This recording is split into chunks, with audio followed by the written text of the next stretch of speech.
through this hillside today where all of the sit evidence has been because yesterday when I was up here, I've been coming up here for about 2 weeks now, sitting 3-4 hours a day just so I can observe and hear what's going on in the area.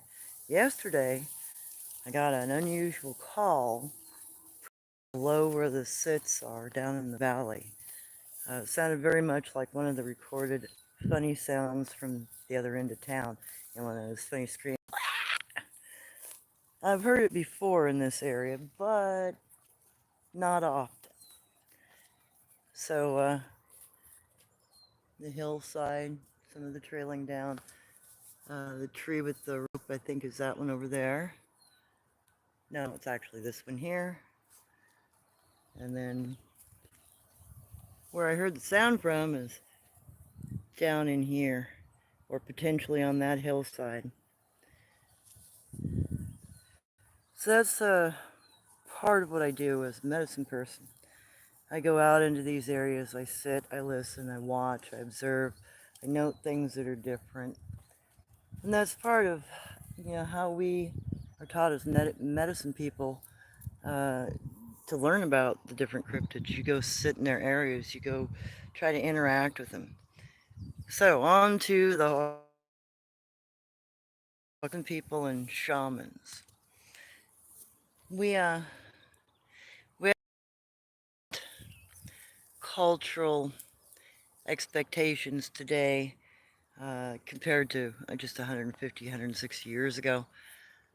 Today, to be a medicine born within the tribal system, and your parent or an uncle is who you've inherited your medicine practice from, typically. Or you might be born in a special way, or you could be presented with a dream of some sort that would, indicate that Creator's chosen you. So let me recount a couple of older stories about how people became medicine people. And then I will talk a little bit about some of the modern ways and purposes of medicine people and shamans. So the oldest story I know of from the Lakota is the story of Wadache. Wadache was reportedly the first medicine person of that tribal system. And he was given a dream. And the dream creator came to him and said, if you survive an attack tomorrow from a saber-toothed tiger and it doesn't bite you and kill you and it breaks its tooth instead, you're to become a medicine person for me. And hold that faith and practice true. So Adichie gets up in the morning after his dream. He doesn't believe the Creator's dream. So he goes off to his hunt and he gets, jumped at by a saber-toothed tiger and it breaks its tooth. And he picks the tooth up and thinks, oh, Creator gave me this dream. I ignored it. No, I was wrong. So he takes the tooth back to his village and he says, oh, there's some more sits and paths down. And he says, the dream was right. The Creator did choose me. Here's the broken saber-toothed tiger tooth. So everybody in his village called him Wadache, one who doubts the Creator. That's how he got his name. And then more modernly, Sitting Bull is a good example. He wasn't intended to be a medicine person, but because he survived a miraculous event when he was 10. See, he went out on his first hunt when he was 10, and he was the leader of the hunt because it's the role you have to play when you're first becoming a hunter. You have to take up all of the key role factors of being a hunter. You have to lead the hunt, you have to make negotiations, anything like that. You even part out who gets what meat out of the animal. It's part of your adult role. So when Sitting Bull, and this is actually how he got his name, went out on his first hunt, he shot a bull buffalo, but the arrow didn't pierce the heart. So the buffalo became enraged and trampled him. So at 10 years of age, he grabbed a hold of the underside of the buffalo and hung on for dear life and drove the arrow home to the heart. Well, as the buffalo lost its life, it sat down first, and then it collapsed on the boy and nearly crushed him to death. He laid in a coma for 10 days before he came back from the other side.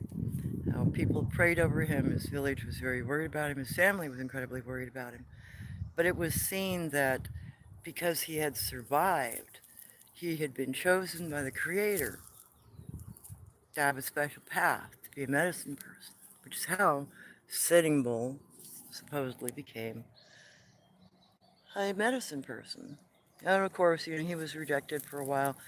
He ended up having to go out into the wilds and learn his medicine from, well, Bigfoot people. And those are the older ways in which we would choose a medicine person. You could be chosen because you'd survived something like that, you'd gone comatose, come back, you'd been struck by lightning, or you'd drowned, or you'd survived a wound that should have killed you. All of those were potential reasons that the Creator had chosen you. And you would then take up the practice of being a medicine person. Today, though, it's very different. Um, Most medicine people are chosen because they're born into the family and it's within their tribal system and has been generationally passed down. So those people, as medicine people within tribal systems today, perform very specific roles. They are officiators at public events. They are people who assist with or oversee particular dances or turnouts, vision quests. They take care of the sweat lodge, those sorts of things. So they have a very specific function within their community that's very priest-like. They also carry the lore, but these days you can have a storyteller that will carry the lore, and you don't have to memorize all of the lore necessarily if you're a medicine person. So there's those differences today that were different 100 or 2 years ago. And then shaman. Shaman, they're a little different too. Shaman are actually seen as individuals that are unique in that they are able to fight in the ethereal. Some medicine people are able to do that too, but a lot of shaman are able to fight against evil creatures, against evil entities, and they do it in the psychic realm through dreams or through out of body experiences. Additionally, shaman can also, or were, and still do, they're the ones that if you are going through a point and you can't find food or you're having a drought issue or there's some other thing that's going on that's preventing you from flourishing, a shaman would be gone to and ask to have a dream, guide us to where there's game, guide us to where there's water, guide us, be our pathfinder, show us where we can exist and live and not collapse and perish. So those sorts of functions were also part of what the shaman did. Now I'm going to show you this. Down in this region is where the little huts were at one point in time, and this is where the little refrigerator kind of thing was. It's down in this area. And then just over that hillside is where the tree basket is and the little uh, babysit spot. And then you can tell how many things have been rearranged in here. A few. This area's had Bigfoot and Dogman in it for a very, very long time. But I think most of them actually come from down that way and actually come up to this area. So back to shaman and medicine people. So normally now you inherit those positions. In more ancient times, though, you could be chosen because of a miraculous event. And you'd be trained, you'd be taught, you'd be shown the different kinds of herbal medicines, and you would be given advice on how to, you know, take care of people. Because you do have a very specific role to take care of people within your community. And you have to make sure that you do that equally. You cannot favor anyone, put it that way. So, in more ancient times, even just a couple hundred years ago, it was very common for shaman to be chosen because of a dream or because of a miraculous event. Not so much so these days. That's more for deer society people or bear society people, because we still have cultural societies within our medicine practices where you're not necessarily a shaman or a medicine person for the tribe, but you are still given the chance to go and become part of a particular society. And those people will dedicate years of their lives living up in the wilds, typically with cryptids, in order to learn their medicine. I've met two Bear Society people in my life, and both of them went off into the wilds of Canada to go live with bear people and learn the medicine. And they've told me some pretty amazing stories about the culture and society of the bear people. They live in a tribal system very much like the northwestern Haida people here, or what they used to live like. You know, we lived in longhouses, and we had a community that was within those homes, and you'd have several families that lived within those larger homes. Well, the bear people in their societies live very similarly to that. So there are those kinds of little differences that we aren't even aware of today. We don't even know that people still involve themselves with that sort of thing, because we don't talk about it. And then there are people like me.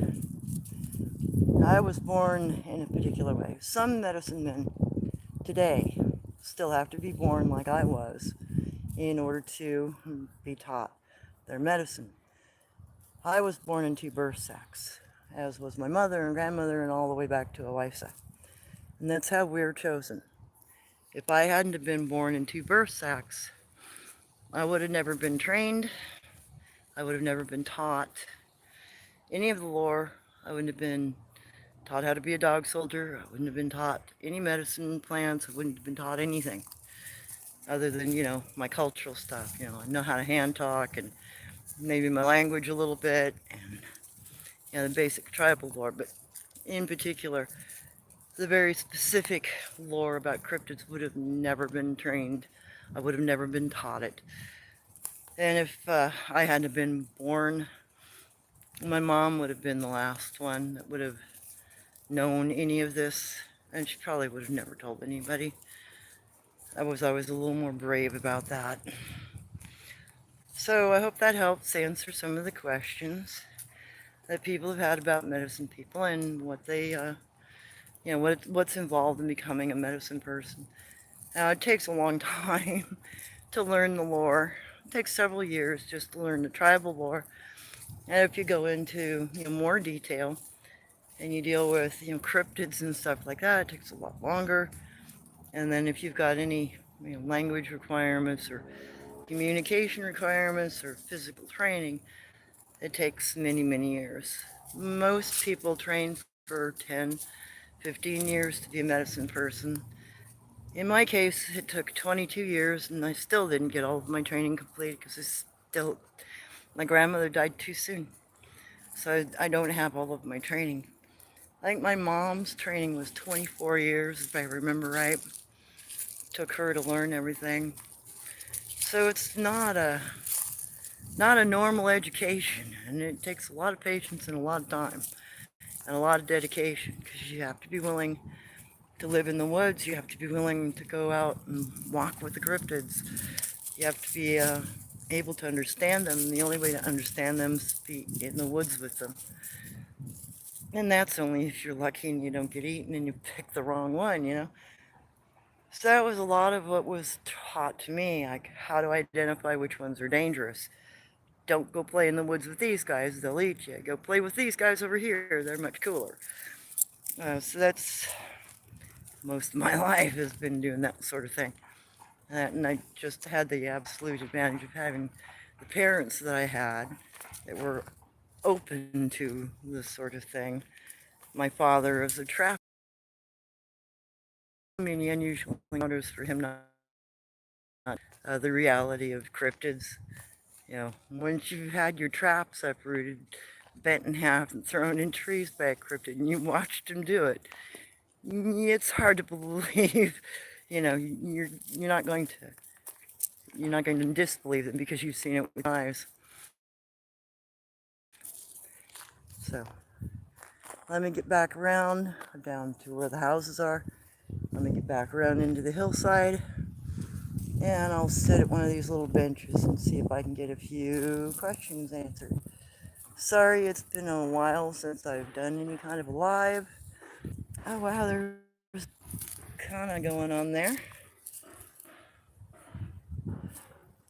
Looks like what you can spare and maybe a position to this is where I'm at kind of markers.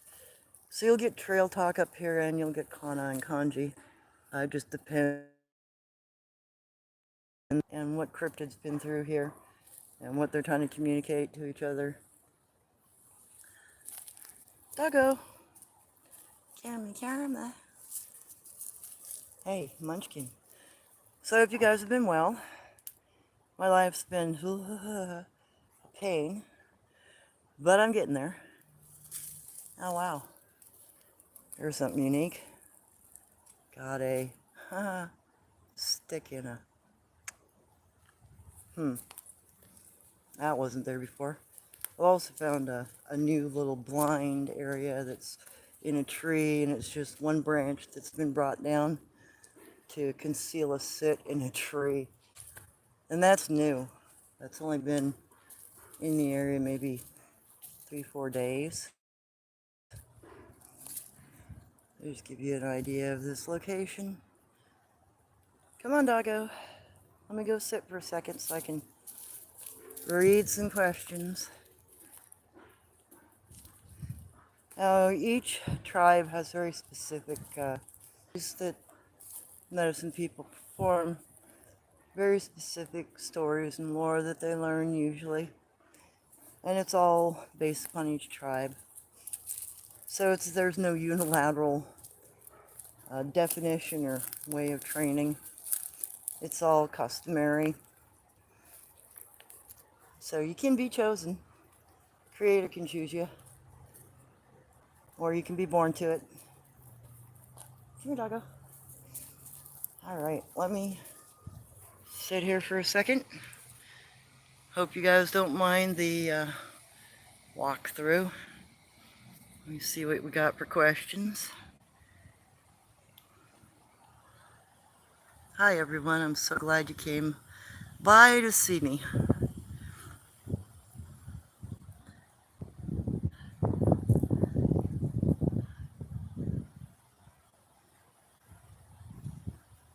Uh, oh, thank you. I'm glad you like my content. I'm just trying to share my lore so that, you know, everybody has the same kind of education I had. You know, might help a little bit if you're trying to either understand something that's, you know, on your property, or maybe you have an interest in being out with cryptids. Be nice to know which ones are safe to be around. That's primarily why I'm doing this, that, just to try to preserve the lore as much as I can.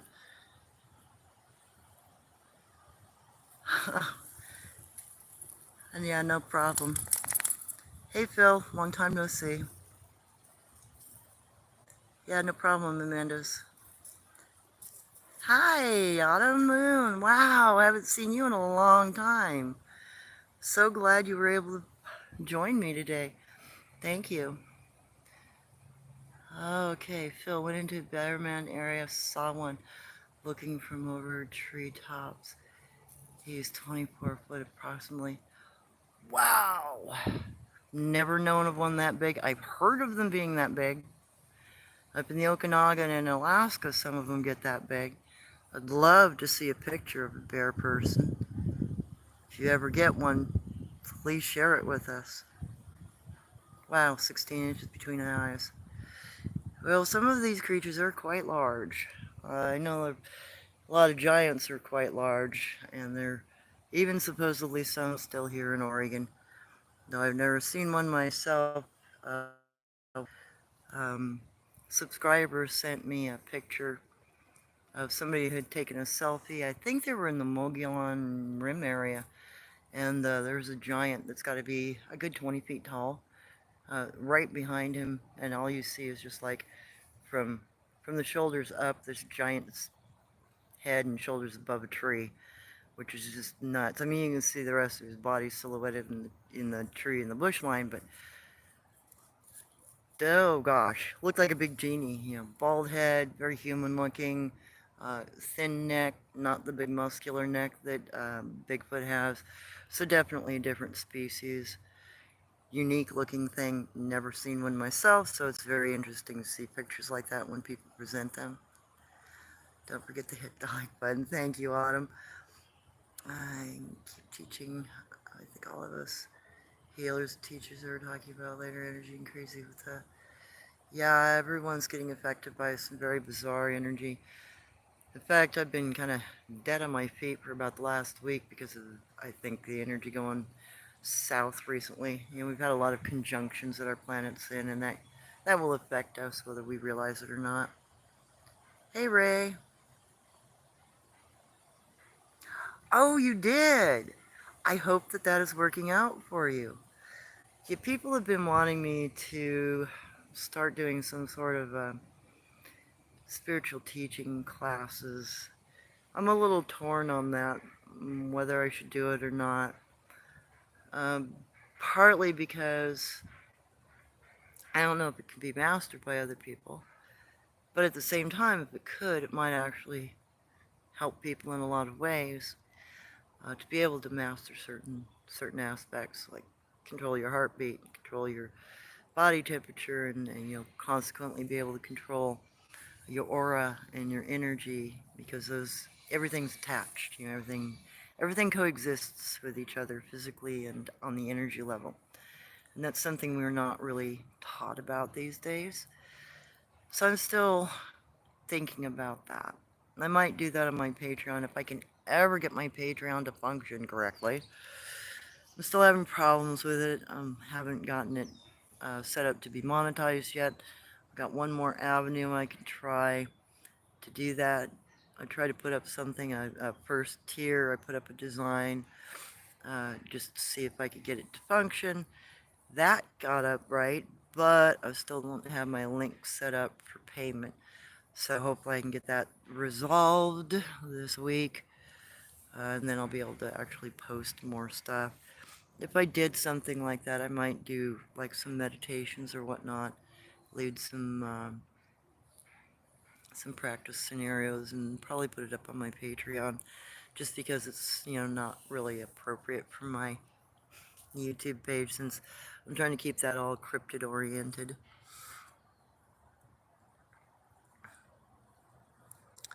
Okay, Tennessee, Kentucky, Bigfoot. We have some trees here on this land that still have the Giants language. Wow. That would be interesting. I heard that they, afternoon, how you doing? Not too bad. Be nice, girl. Leave him be. There you go. Yeah, there's hiking trails that people occasionally hike through. So yeah, I've been thinking about that, but I'm undecided. I mean, some people would have pretty good benefit from it. I just let me get my Patreon set up. Oh my God, what a pain in the tuchus that thing has been. My phone evidently uploads in too high a bit rate for their site.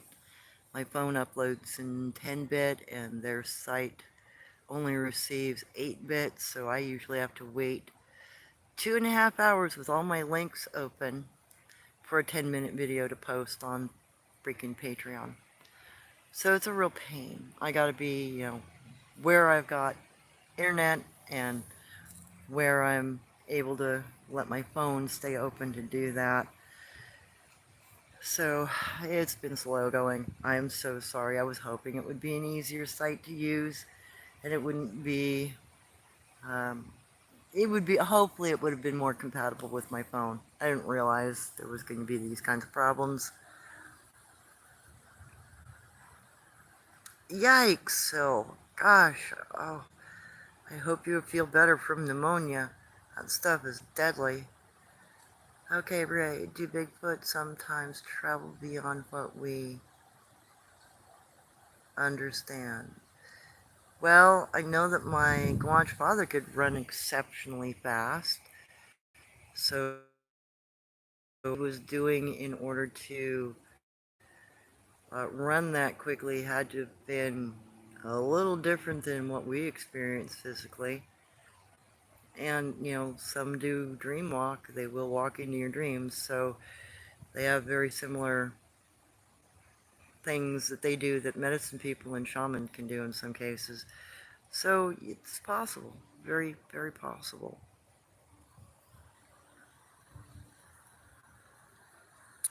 I don't try to get their pictures, so I know they don't like it these days with CGI and AI. Nobody would believe anyway.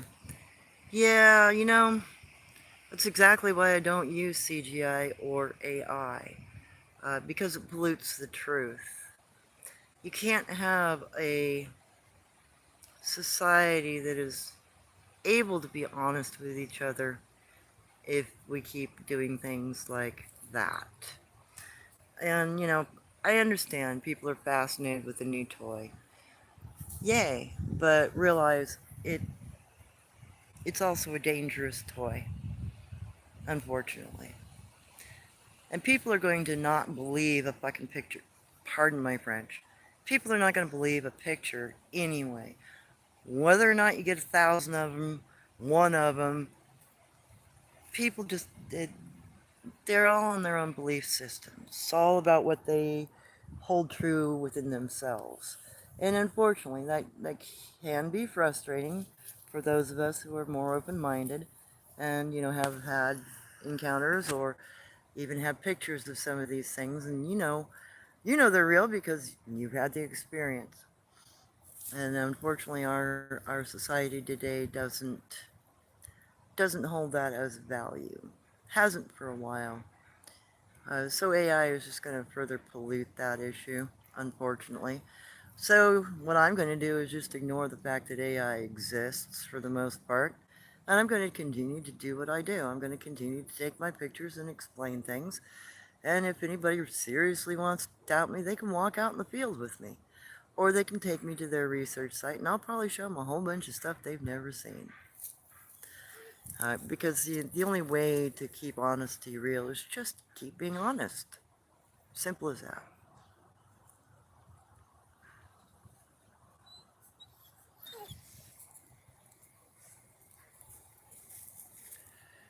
I can believe you, Phil.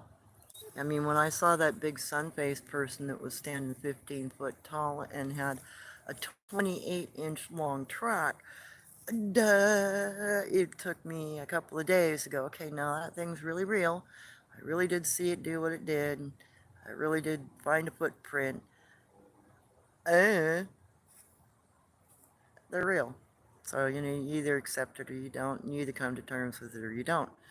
And I think that a lot of people actually brain blank when they see something that's, you know, really large.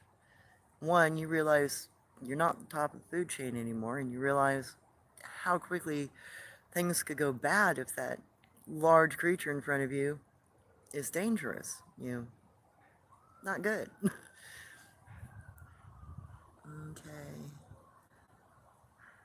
let me go back up. Blessings always. So thank you, Autumn.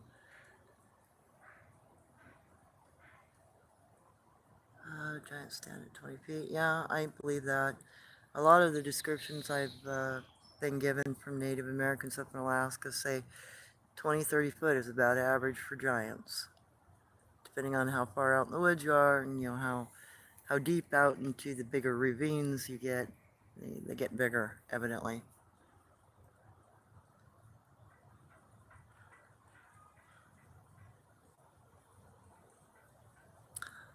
Wow, 179 years old. There's lore that suggests that the giants did live into their ones and twos and sometimes 300s. So I can believe that. Oh, thank you, Ray. I'm so glad you enjoy my content. Autumn cloaking. Can they meet you and not know it? Yeah, I had an incident of that sort of, and I hadn't been exposed to the concept of cloaking yet because this is all the way back in 2009.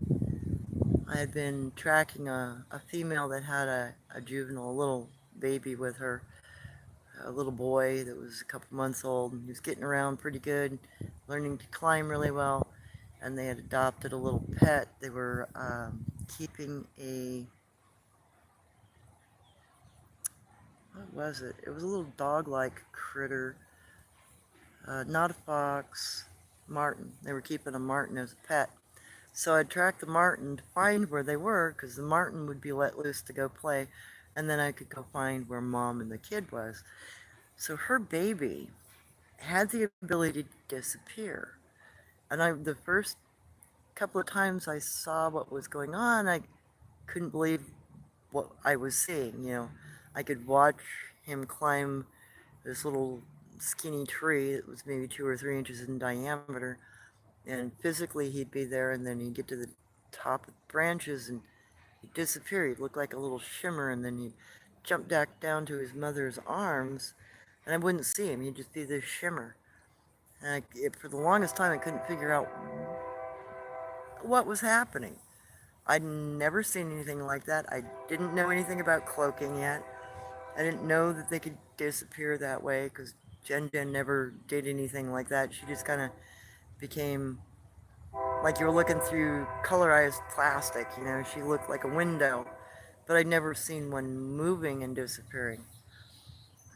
So it was an odd thing to see, and then to realize, okay, something else more than just physicality is going on there.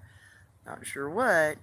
So yeah, I've seen it and didn't understand what it was until more recently, when I've been exposed to other Bigfooters. Because I've been doing this sort of stuff all my life, and never really talked to anybody about stuff until I started trying to share my lore. Because for years, I never spoke a word to anybody about any of my training, about even Jen Jen. No, I never told anybody for the longest time. I even have a friend I've known for 40 years, and I never told her. And I've known her for 40 years, since I was in my 20s. I just finally told her last year, and she's like, oh yeah, I've had encounters too. I'm like, God, I wish I would have talked to you sooner. As, I had kind of it was just sort of a family thing. It was the lore that you didn't talk about because nobody else in the family was that kind of medicine person. So it was always just a secret. But after considering what my grandmother had said, and learning what isn't known out there, I figured it would be better to follow my grandmother's wishes and share the knowledge. I'm also going to be recontacting some of the people who have emailed me and see if I can get more permissions to utilize some of the pictures that I've been sent. I would love to be able to post them so that people can understand what some of these things look like. And the little person was just posted, and that was shared with me by one of my subscribers. I do have some pictures of badger people, a whole family group sitting, but the individual may not want me to share that picture, so I'm going to contact them. And I also have, I think, a picture sent to me of porcupine people. So I'm going to try to contact both of those people this week and see if I can get permission to post those particular pictures so that you guys will have a little more exposure to different kinds of cryptids that are out there other than just Bigfoot. Because there are a ton of things out there other than Bigfoot.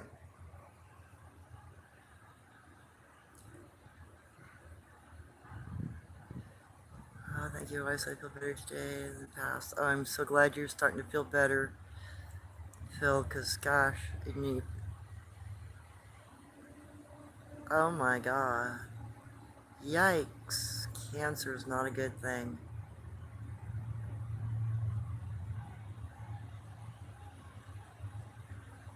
Yeah, those are good things to take. Definitely. Wow, I'll be praying for you, Phil. I don't want to see you fall to an illness like that.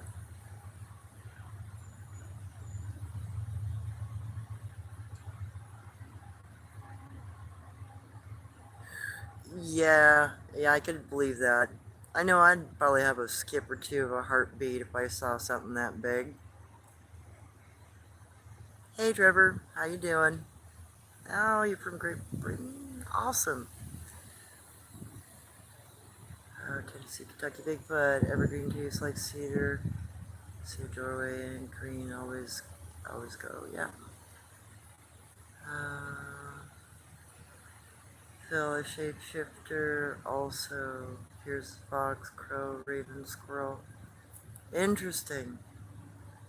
I haven't run across a shapeshifter, thankfully. Although we do have a crawler here that likes to hang by the roadside and watch you at night when you drive.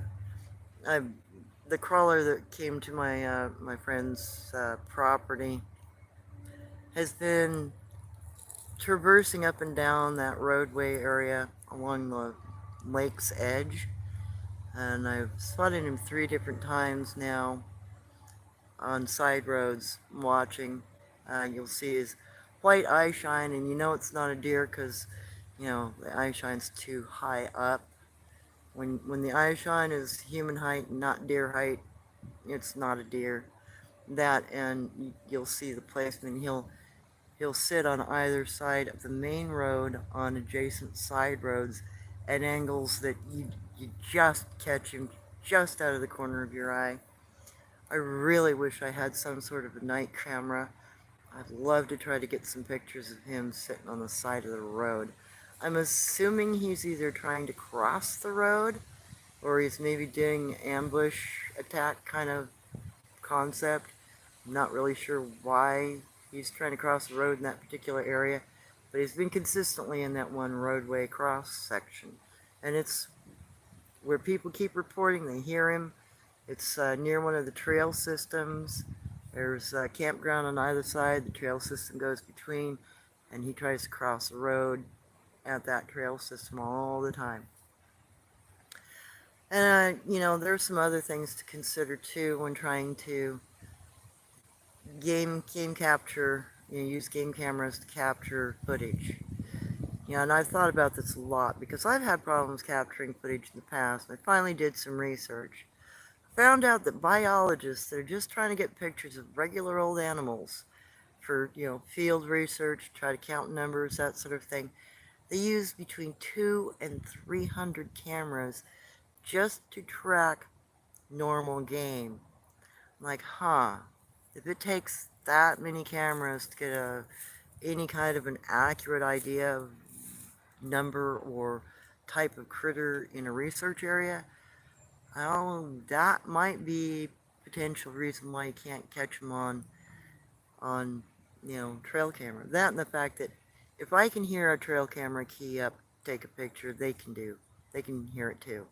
So, if I can walk around the backside of a camera because I hear it keying up, they would too. But if you've got 20, 30, 40, 50 cameras at different angles throughout the terrain, it would be far more difficult for them to evade and walk around them unless they just completely avoid the area entirely. Well, it's an awful lot of money, but it's worth a shot.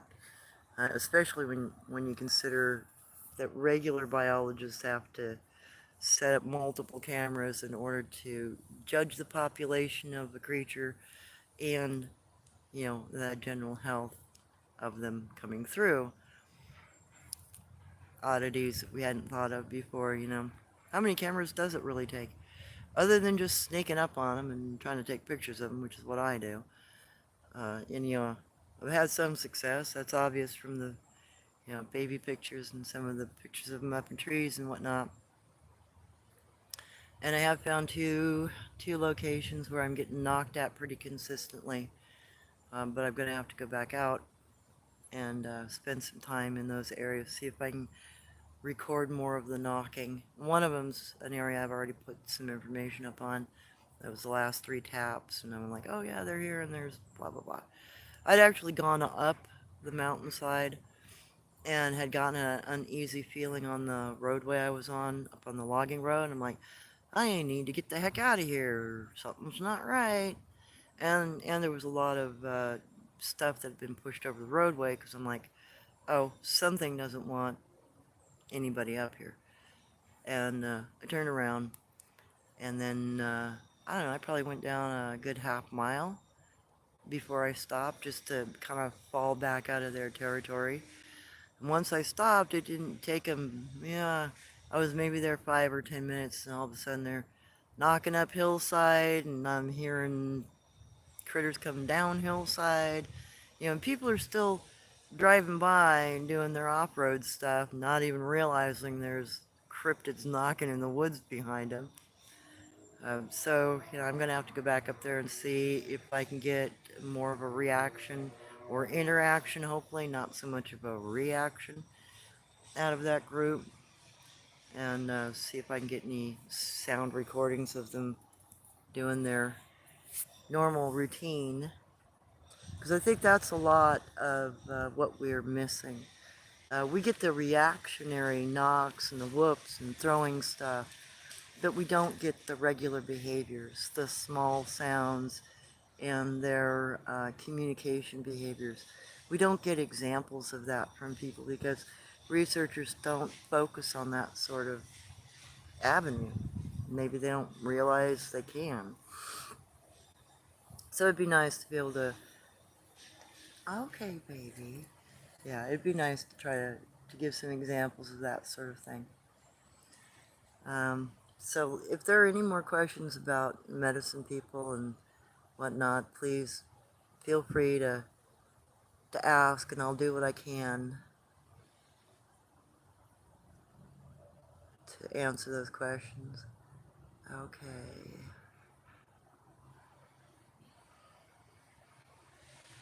Oh, okay. Yeah, thank you, Trevor. Yeah, I think I might consider doing some guided meditations, that sort of thing. And I have, through emails, given a few suggestions to people who've had some curiosities. We'll see how that goes. Afternoon again. Yeah, it's beautiful up here, isn't it? Nice. So, that appeared, I don't know, was that a couple of years ago? Yeah. Oh, this? Yeah.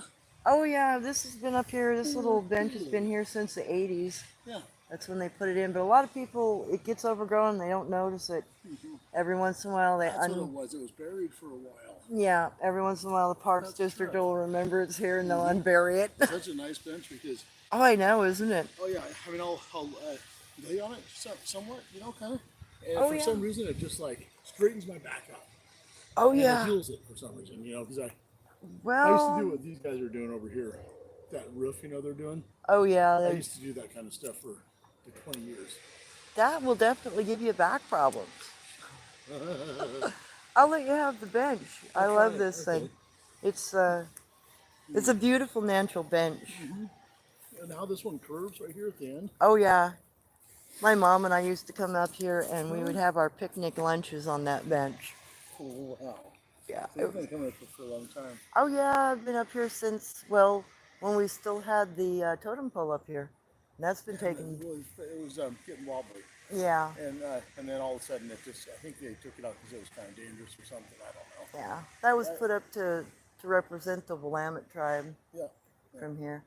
It's There's cool. somebody actually adopted it, and it's in their yard now.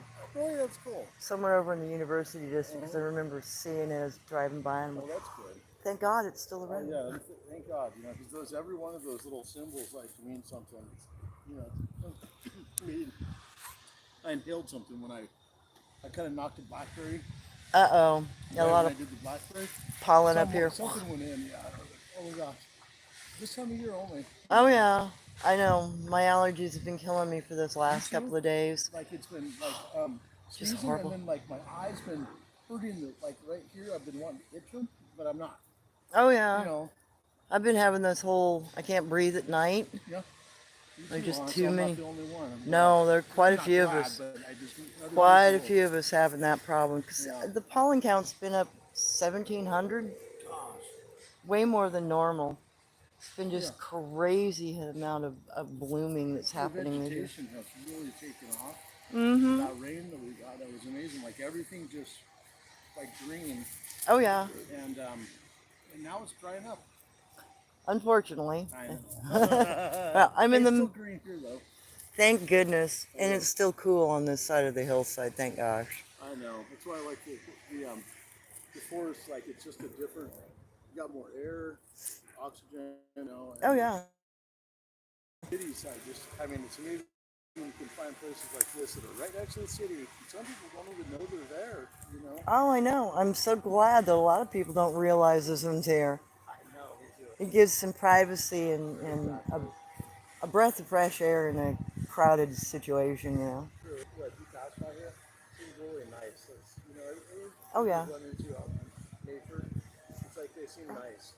Yeah, a lot of the locals come up here, they'll walk their dogs, they'll sunbathe, etc., but hardly anybody knows that this is even a park. Well, I know. I had a So girlfriend showed me this place. Like, I don't wow. tell people unless I know them really well. I like that. Yeah. 20 years ago or so, a girlfriend of mine, we were driving. And she's like, "Oh, I'll show you this park." And I went, "Really? There's a park up here?" Yeah. And so ever since then, I just come here once in a while just to catch my breath and yeah. Yeah, Love yeah, it. it's beautiful up here and I love it. Have a good rest of your day. Thank you, you too. Nice talking with you. Yeah, good to talk with you. Sorry about that, guys. Let me see. Also share to GoFundMe. Oh, thank you, Autumn, for doing that. Uh, Ray, do Sabe have various levels of abilities? Uh, are any of the Sabe medicine people separate from the other Sabe? Yes, they have medicine people and they have shamans. And I have met and found in a couple of areas several different medicine people and shaman over the years. On my turnout, one of the individuals was a medicine person that lived away from the rest of the family group, and he specifically guarded a marriage spot and ceremonial spot that had a stone circle in it for sun circle, like Native American sun circle. And even Jen Jen talked about that sort of thing. Her family had a medicine, her tribal group had a medicine person. It's not uncommon. I've also found one of the group researching and interacting with, they had a medicine person in training. Tried to associate with him, and he wasn't having any of it. But he drew on rocks, and he would draw symbols, handprints, and wherever he was, he'd always have a little collection of rocks that he'd drawn on. So he was also being taught lore, evidently, and exemplifying that in his drawings. I'm going to sit on and try to read some more of these questions. Okay. Yeah, some can walk into your dreams and some can't. Some have, like when I was I ran out of gas up north a couple of years back, and I was a few miles out of town. I was trying to get into town, walking with my dog in a gas can, and ended up too late. The roads were too windy, and 4 miles very rapidly turned into about 15 on the back roads because it wasn't a straight road. It was a very windy, kind of wagon trailerish type road. So it took me a lot longer to walk into town than I had hoped. So I ended up spending a night in the fields before I was able to go get gasoline the following morning. And that night, stopped in an area where there was evidence of Bigfoot, and I walked up a roadway, a dead end, to see, if there was a good spot. And I ran across a Bigfoot sitting in a field, and here he was, looked like a big rock. And then I realized a rock's got shoulders and a head. So I asked, I'm out of gas. I don't have any place to be.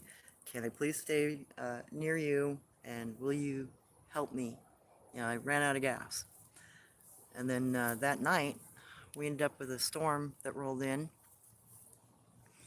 And their medicine person from that group came into my dreams and was talking to me in my dreams as this storm was rolling in over us. And I didn't realize how bad the storm was going to be because this was in January. Cold anyway. It was 30 some odd degrees a couple of those nights around that time. And in the dream, as I'm talking to him and he's telling me about, that he's a medicine person and he's, who he is and what the family group is and all of that, he screams at me in the dream, "Move!" And it startled me because he kind of jumped at me, forced his face at me like an aggression move, and it startled me to awake. And I grabbed my dog, and I was stumbling to my feet. I'd gotten up on one knee, and my dog was across my chest, and I was trying to stand.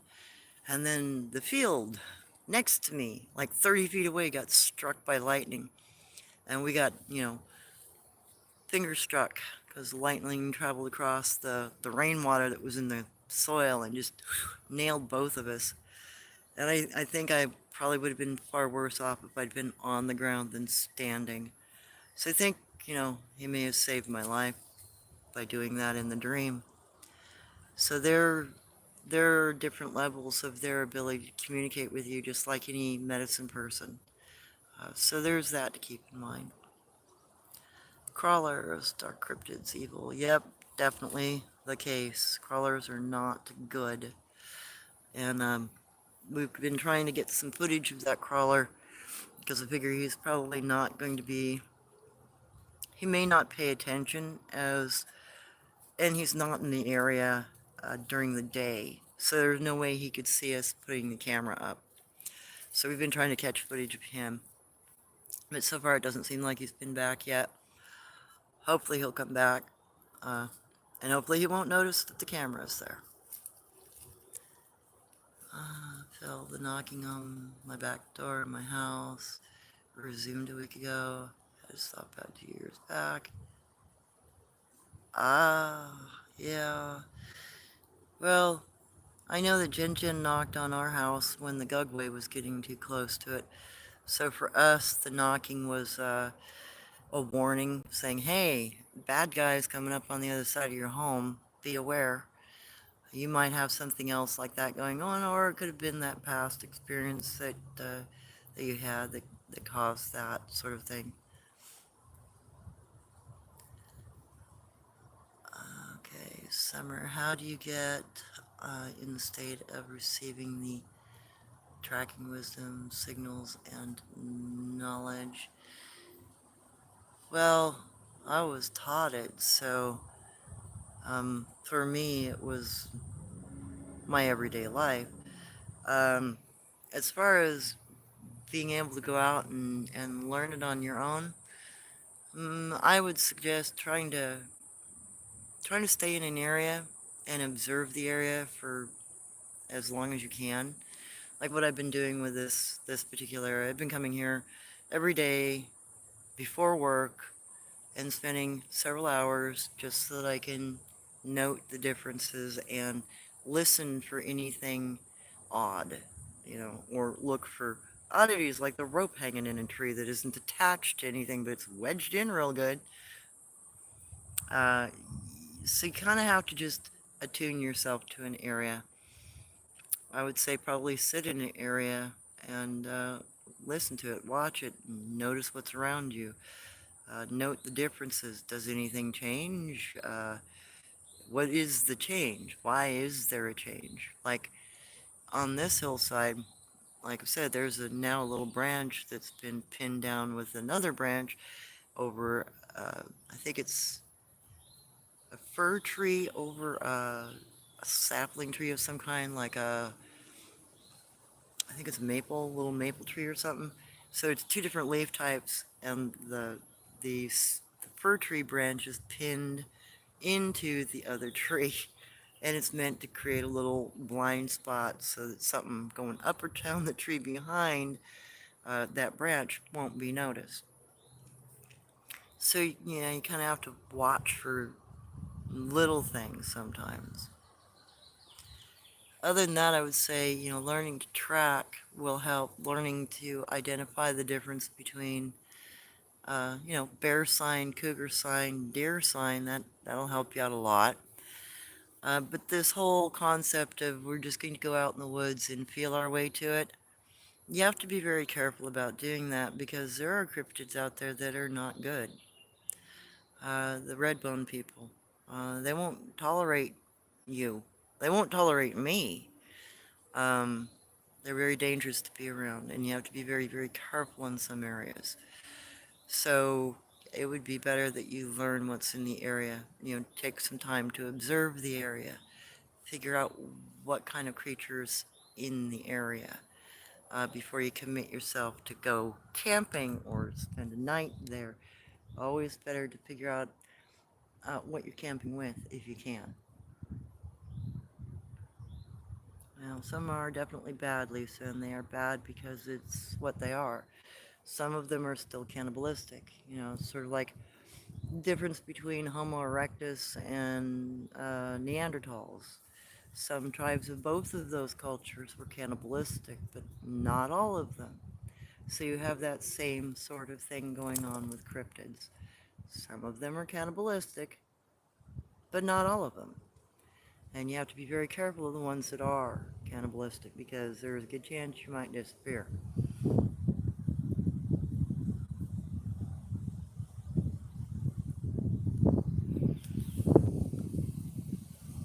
Oh, sorry if my filming has not been the best today.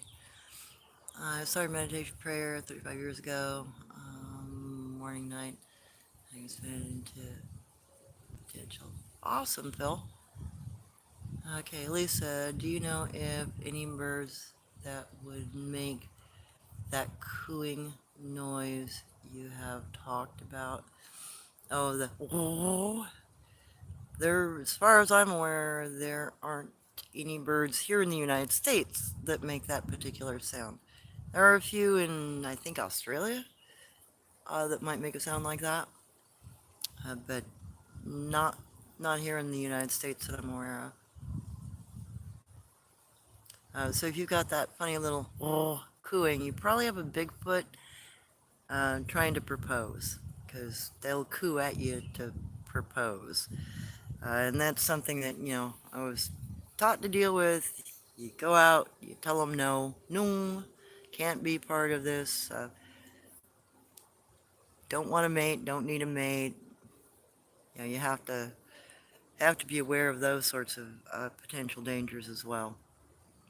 As that was something, that was a talk my mom had with me before I went out on my turnout.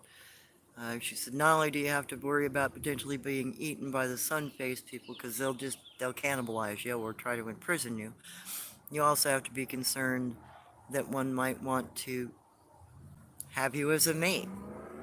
And, you have a choice. So tell them no, because they will respect that typically. Not always, though. So there is always that possibility that No doesn't work. That's why you always take a big rock with you, because they will understand getting bashed in the head if you have to. Mind you, you're probably going to get fucked up yourself pretty good with that, but you know, temple hit, man. Make sure they ring their bell really good. Don't kill them though, because then you'll be screwed. Because then their family will fuck you. They'll screw you up. They'll kill you for doing that.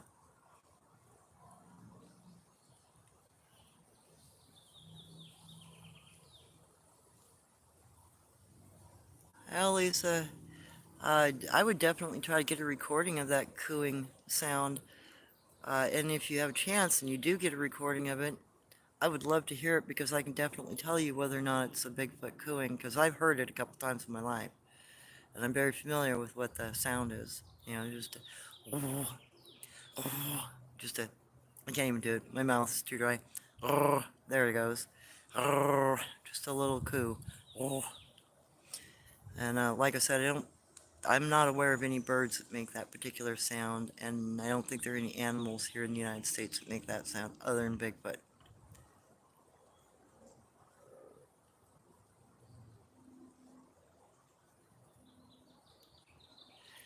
Oh, yeah. But I can feel if somebody is in a crowd watching me, too. It's the same sort of sixth sense. You know, it just is a little more poignant when it's a bigger thing watching you and startling you. So you sense it a little more in the extreme, I think. Okay, Ray, have you ever uh, heard or experienced somebody making machinery noise like chainsaws? That's not a Bigfoot. It is a cryptid, but it's not a Bigfoot. You're not gonna like what it is because it's a dinosaur. It's a leftover historic animal, and it's part of the Velociraptor family. There are a couple of them. There's a Velociraptor that still survive, and they kind of make a sound like a mule. And then you've got another one that's slightly larger, and it makes a very chainsaw-like sound. Kind of sound to it. So keep in mind there are more things out there than just Bigfoot. Um, Here in the Northwest, I was taken to, and on the West Coast, I've been taken to a couple of locations where there are historic animals. And I even damn near got eaten by one once. Thank you. I don't ever want to have that experience again. And I always now, after that, I always listen to my mother.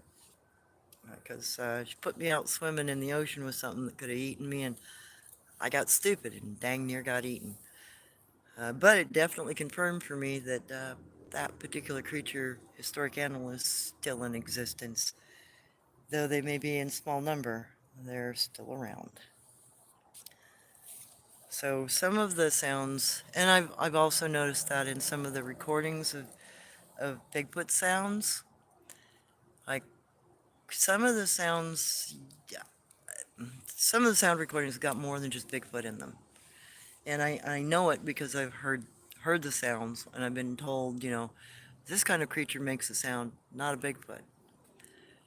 And I've also talked to some natives that have had similar experiences, and they've confirmed for me that no, some of these things make completely different sounds. And unfortunately, because there is no modern reference for that kind of lore outside of the native community, people don't and aren't even aware that there are historic animals still in existence, except for the few cameras that have caught them, etc. I know of one location where I could, if I had a week or two of free time, if I sat in the area long enough, I could catch a historic animal interacting with a burrow, because the two make a very similar sound, except one of them's not a burrow. And there's only one burrow in that entire area. So the event that occurs is there's a Bigfoot that has some sort of a little Velociraptor or Velociraptor, and he brings it down to visit the burrow at this one particular farm south of here. And around 2, 3 in the afternoon, during the day, is when you will hear the burrow interacting with this little thing on the hillside. And they'll interact for a good 10, 20 minutes, but they don't do it every day. They do it once or twice a week. So it's like a, I don't know if they're just giving some socialization. You know, if the Bigfoot's giving his predator a socialization, or if there's some sort of loneliness that's going on. Maybe he doesn't have a mate, so he takes him down to talk to the burrow. I'm not sure. But there is an interaction there. And then you'll hear, you know, the Bigfoot speaking, and you'll hear tap, and everything will be quiet, and they disappear again. I haven't seen them. I can't get up to the hillside where they're at because unfortunately that's freaking private property on both sides of that road. But my friend's house is just across the way, you know, just across the roadway and maybe a block and a half away. So you can clearly hear everything that goes on in the neighbor's field, but you can't see. So there's that I would like to be able to sound record. Try to give an example. But there are a lot of things in this world that still exist that we aren't even told about.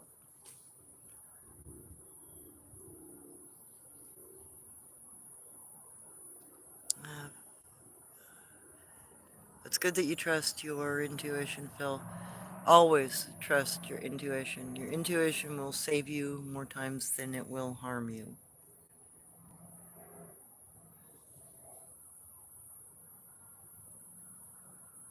Yes, I really need to start putting up more. I've gotten some more translations done on kana. I collect my kana in the field before I translate them and put them up. So I have to find this stuff. I don't draw out. I don't lay out any patterns of kana or kanji. I don't feel that that's appropriate. If I'm trying to document somebody else's language, I don't need to be faking it to make it, okay? So I find the kana, take a picture, translate it, get everything set up, and then post. So I need to get some of the ones I finally got translated up. Also got to get that stupid page to work for me correctly so I can actually get funded. Oh my god, it's been a pain. So yes, I actually been thinking about starting a complete like language research section. I don't know if that's a big pipe dream or not, but it's something I've been toying with in the back of my mind, along with maybe some classes on how to do particular meditations and you know, practice certain things, mental acuities, physical acuities. Mm. Oh yes, Phil. A lot of them do speak perfect English. In fact, more often than not, like just a couple of weeks ago, I was up north and I had stopped at an area and gone off into the woods because I knew there were Bigfoot in the area. And the very first, and I was in there for probably a good 2 hours, just, you know, having some time off the road and getting away from people. And then I hear from the woods, senpai. And senpai means old person, you know, elder. That's a Japanese word. And I'm like, oh, hi, are you referring to me or another senpai? And I hear in English, you. I'm like, okay, now I know it's the Bigfoot in that area coming through. So they let me sit there for another, 20, 30 minutes before they said, it's time you go now. Like, okay, I'll leave. You have a great day. I don't ever try to intrude upon them. I try to share the area because it's their area more than it's my area. And the last thing I want to do is offend them to a point where they don't like people. So I always try to respect their wishes. And I know that when I'm sitting in an area like that, I'm disrupting their daily routine. You know, if they are out foraging, looking for game, or hoping that a deer comes by, as long as I'm sitting there, I'm screwing up their ability to get lunch and or dinner, and I'm aware of that. So I don't want to stress them that much. You know, so I try to keep my communications pretty direct, simple, and then if they ask me to scram, I scram because it's a polite thing to do. I can always come back, you know. It's not like I don't know where the heck they are.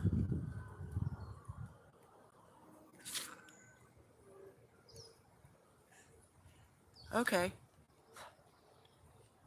Yeah, I have a group of friends. We have a prayer circle. I will uh, I will talk to them and we will include some people in prayers. Trevor, you can't have one without the other, yin and yang. Yes, very true. I'm pretty sure that's why we've got some good sabe and some bad. But sabe literally means good. They mean the teacher. Sabe also has the connotations of a truthful person. You know, an honest individual is a sabe. An elder is a sabe. A teacher is a sabe. So it's the more friendly species that I consider sabe. The red bone people, like the Gugwe, the sun faced people, the ones that are dangerous to us, I consider them red bone people. They're not like the Sabe.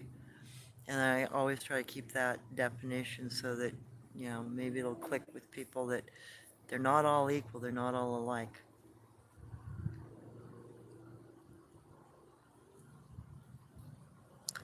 Yeah, I hear you, Autumn. Just this last week we were having 102-degree days, and it's only June, for goodness sakes. Thankfully, it's calmed back down, but it's been a very strange spring so far. Okay, Ray, I've heard Sabe do particular meditations for certain abilities, i.e., cloaking. I've heard some Chinese secret meditation is used for moving objects that is kept secret. No, that's all true. You're very correct, Ray. In fact, Jen Jen would meditate to become invisible, to disappear, cloak. And she was still learning the practice when I was around her as a child because she hadn't mastered it yet. She'd gotten to a point where she could sit there and you could see through her like she was just painted on glass. And you could see through her. But I don't know. She probably mastered it by now. She hadn't yet when I was a child, though, and she was still working on it. But she would sit and she would hum to herself and meditate during the afternoon sun. And she claimed she was trying to match the light of the sun. Is how she disappeared. She was trying to match her energy with the light of the sun.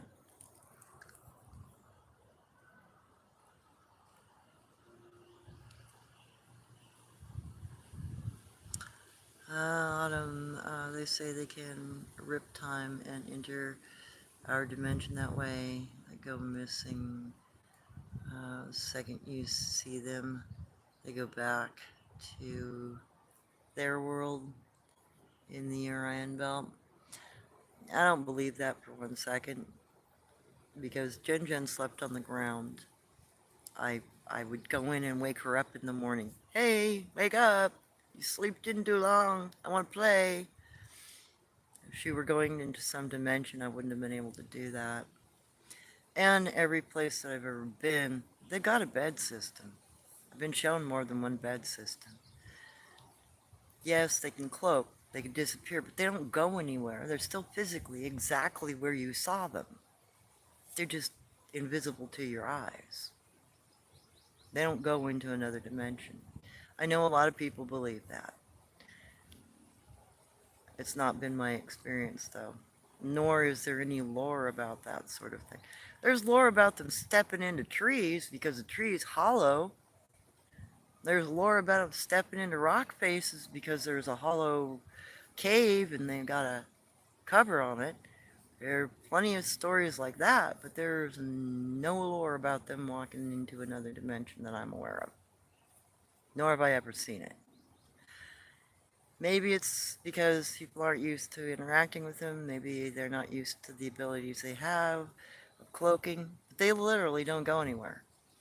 They are still exactly where they disappeared. They're still standing exactly where they were unless they walk off. Typically, you can hear them if they walk off when they're cloaked, because I've seen that happen more than once.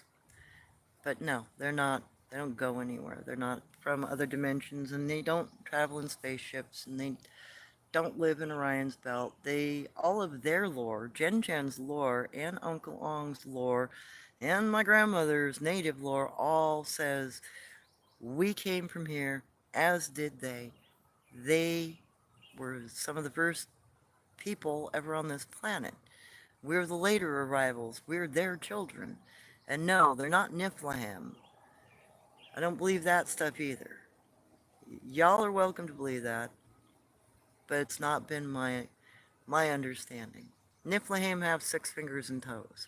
Part of the reason why Native Americans always Hakazao, how, hey, oha, you put up one hand, shows that you have 5 fingers, means you're not a giant. You're not a red bone. And Bigfoot does the same thing. You can wave at a Bigfoot. They'll put their hand up and show you they got 5 fingers. Done that more than once too. So no, I'm sorry. There are people that say that they're the Aeolin or whatever. There is no such lore within the Native American culture. I've never heard of that until I got online. I've never heard about them being in spaceships till I got online. Never heard about them being dimensional walkers till I got online. I'm sorry. That's mythology. It's modern mythology, in my opinion, because I know they're physical, and I'm very aware they're physical.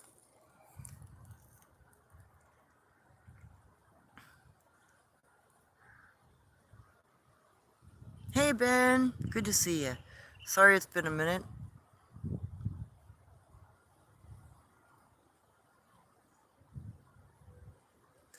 Yes, and that too, Phil. Your statement there, I'm pretty sure most of the Sabe ability, manipulation of our consciousness. Yes. My native grandmother did speak about that. She would say, when you go into the woods, if you cannot see them, it's because they have blanked your mind. It means they've done something that you don't recognize they're there. Now I'm beginning to realize they're probably hitting you with infrasound. Because I've had that happen to me a couple of times where I was going to an area where I know there was a family group and the family group didn't want to be bothered. So they'd at me and I couldn't hear it, but I'd lose my way. I'd drive right past where I wanted to stop. I would miss the roadway. I'd be a half mile or a mile ahead going, wait a minute, I missed my turn. How did that happen? Gotta turn around, go back. When you have that happen 3, 4 times in one day and you're going back and forth up and down the same roadway, trying to get up on the side road to go out to your research area, and you keep getting fucking hit with infrasound, and you keep losing your way, my grandmother's story's probably right. They're blanking your mind. They're just disconnecting you enough that either your eyes aren't able to relay the information, or your brain can't pick it up, or your ears can't hear it. So I think it's actually something physical that they do, or maybe it's even a mental projection. My grandmother believed that it was a mental projection. It could be either, but it does happen. That that I know is real because I've experienced it more than once in my life, and it's very weird to experience because you don't even realize it's happening to you until you're not in the right spot. And then you got to backtrack.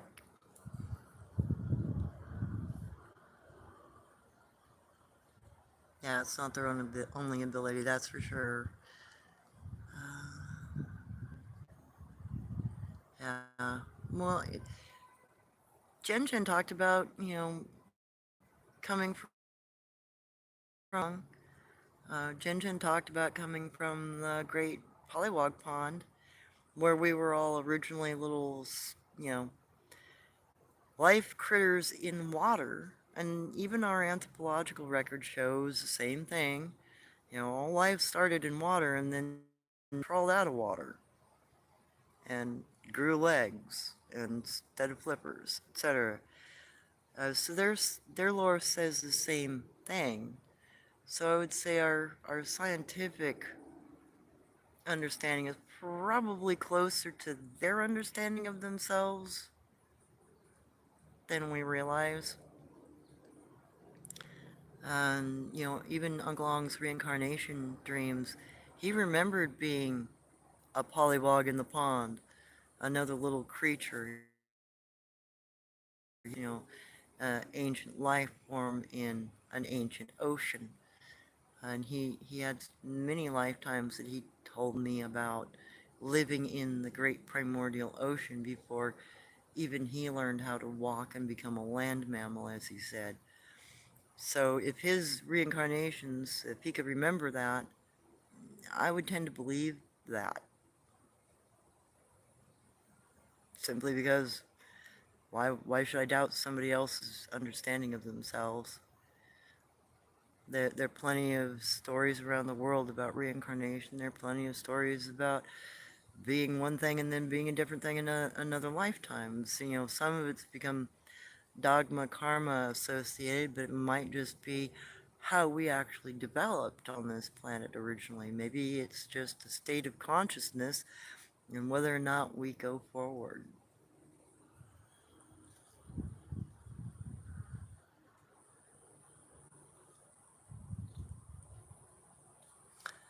Yeah, I've also noticed that too.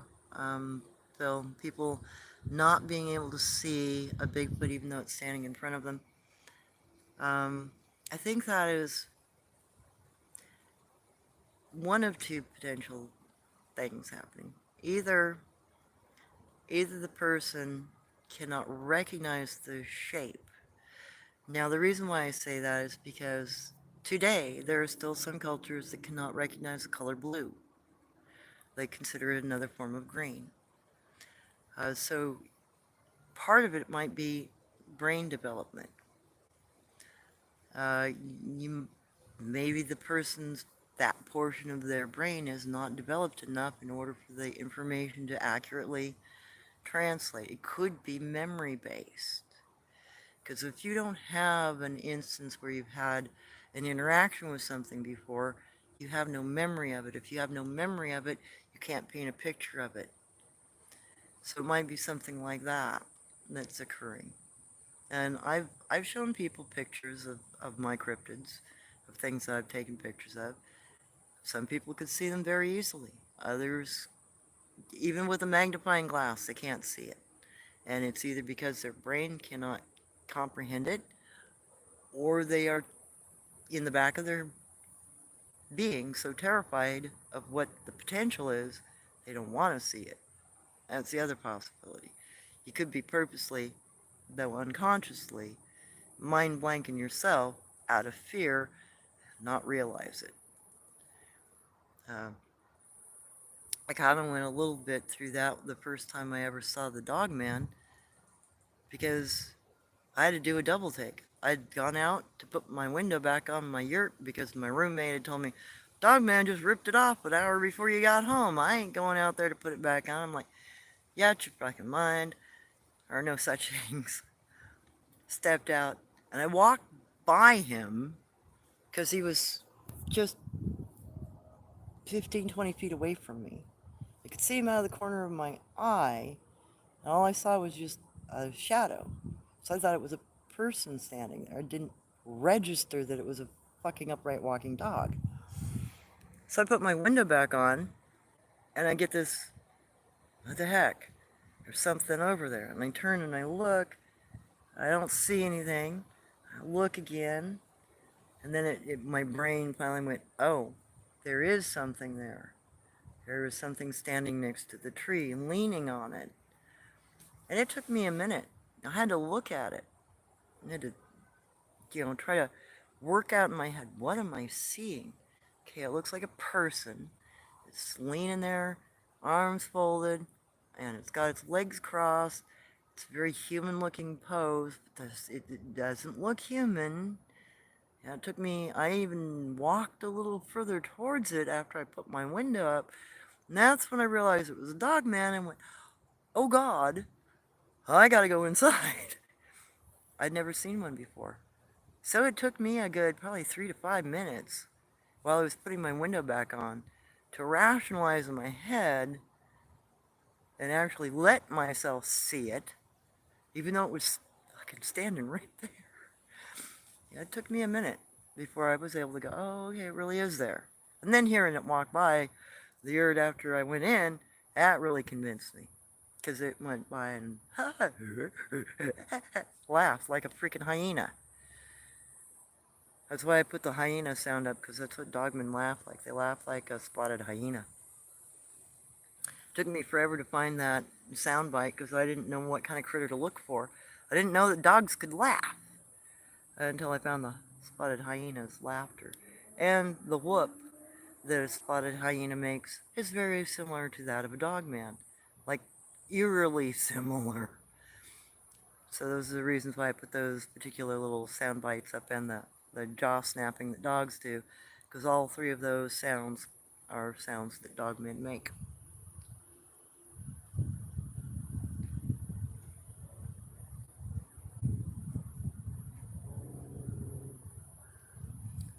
Okay, Autumn, we were taught that we, the first people for man, they came here because lost their animals, the scared found the earth. And yeah, I think we've all kind of just come about on this planet. I mean, there might be some things that came here that have fallen here or that have been stranded here. Like the Hopi Indians. You know, they aren't from here. Hopi Indians actually know that they fell here from another star system. They came in a ship. They were a colony ship that didn't make it to their planet, and they crash landed here. And there, throughout the Hopi Indian reservation, there are pieces of petrified equipment and coils and springs and solenoids and all kinds of stuff, petrified in rock, strewn all over that area. And the Hopi will say, oh yeah, that's the ship we fell here in. So there are other people that have come here. The Blue Men of Morocco. They were supposedly people from incredibly ancient times that also came here from another area, as were the Azina of Africa or New Guinea, or another tribe that came from a completely different solar system. And they can describe the binary solar system they came from. They have a celebration every year.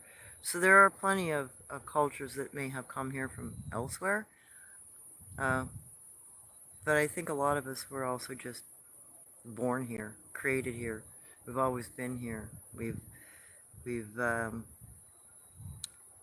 developed here.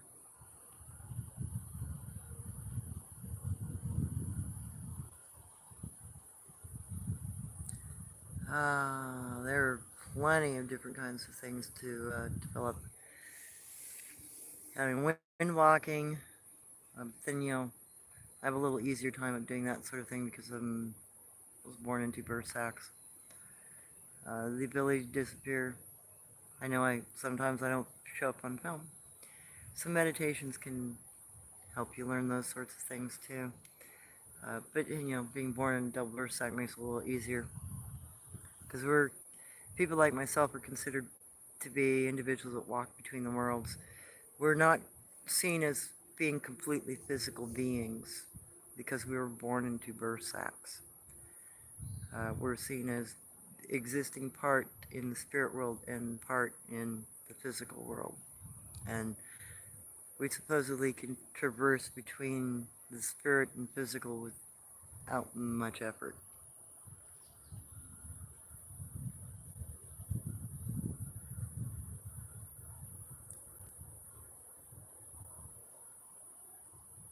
Oh, Sabe, our older brothers, who mated with human females produced Nephilim. No, please stop. I know you understand. I don't believe that. And it's really rather disheartening. It would be like saying that Lucy was, or that Neanderthals, or that Homo erectus, Naledi, or any of the other more ancient human species are somehow Niflheim. No, that's a modern mythology. That mythology only goes back 6,000 years. It's modern, has absolutely nothing to do with the more ancient people of this planet. It may be a modern way of trying to describe them. It may be a modern way of trying to defame them. It may be a modern leftover of some other creature. Because Niflheim all have 6 fingers, 6 toes.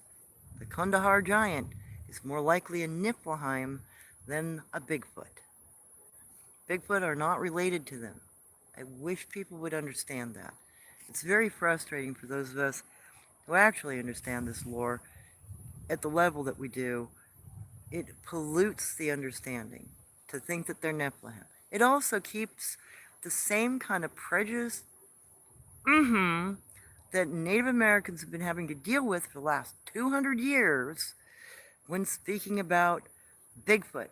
Part of the reason why they were removed from the tribal roll call lists is because of the Christian concept that they were fucking Niflheim. So I'm sorry. I really don't like that topic. And the reason is because it's prejudiced and ignorant. I'm sorry, it is my opinion. And it's my opinion because of the history that we've already had. The reason why you don't have any lore about Bigfoot is because everybody who knew about it has been killed. Everybody who involved themselves with Bigfoot were fucking defamed and Christianized and their lore ruined, their lives ruined, their names taken from, their history removed from them. And I cannot stand hearing that shit. It just reminds me of the same crap that the Native Americans have been having to deal with for the past 200 years when we try to educate people about Bigfoot. I don't care about your mythology. It's not relevant to my myth cycle. Please stop intruding. And I'm sorry for being a little angst about that. But for me, since I am half fucking Bigfoot, I'm 7%. I have tapetal lucidum that work in my eyes. And I most certainly don't want anybody telling me I'm a fucking Niflheim. Thank you, no. So I take it personal. Now I'm done with my bitch fest.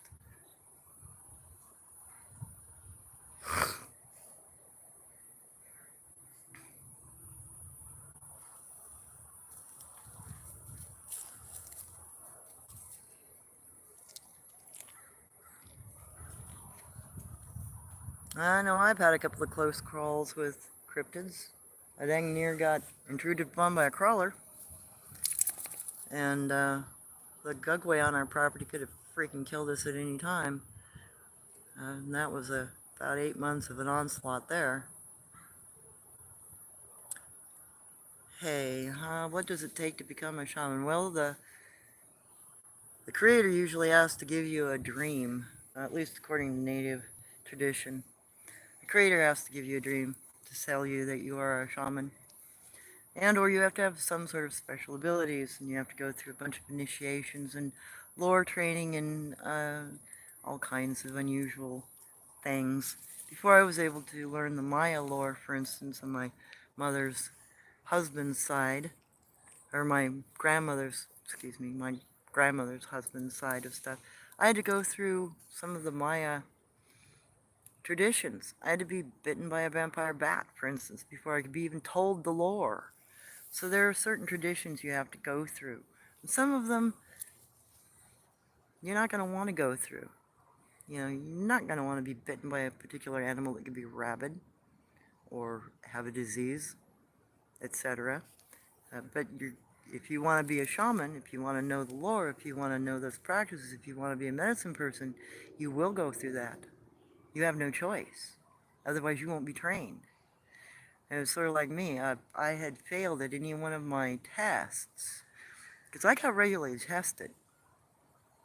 Every page of script that I learned, I had to repeat it before it was burned. Every time I went out and it was introduced to a new cryptid, I had to be able to associate with them. I had to be able to understand what was going on, and I had to act appropriately. If I missed any of that, I was not trained the next thing. That's why I don't have my language. My mother spoke as well as my grandmother, but because my grandmother died and my grandmother said, "No, I'm the only one that's going to teach her. You cannot." My mother wouldn't even teach me the language after my grandmother died. So my training is incomplete because of death. And my mother was not more than a holder place in some ways. She wasn't either because grandmother didn't believe that she was completely fit for the position. So there were things that were still gapped in her knowledge, my mother's knowledge. So you will have sorts of incongruencies within tribal culture. Maybe the person doesn't match up. Maybe the scenario isn't correct, or maybe they falter in some way. And they're just not trained or taught, and it doesn't go any further than that. So there's lots of pitfalls to it as well.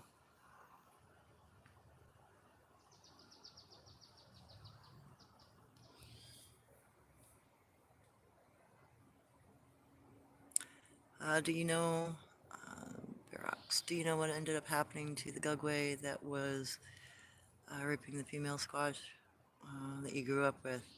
Yeah, we put him on a pig pole. We killed him.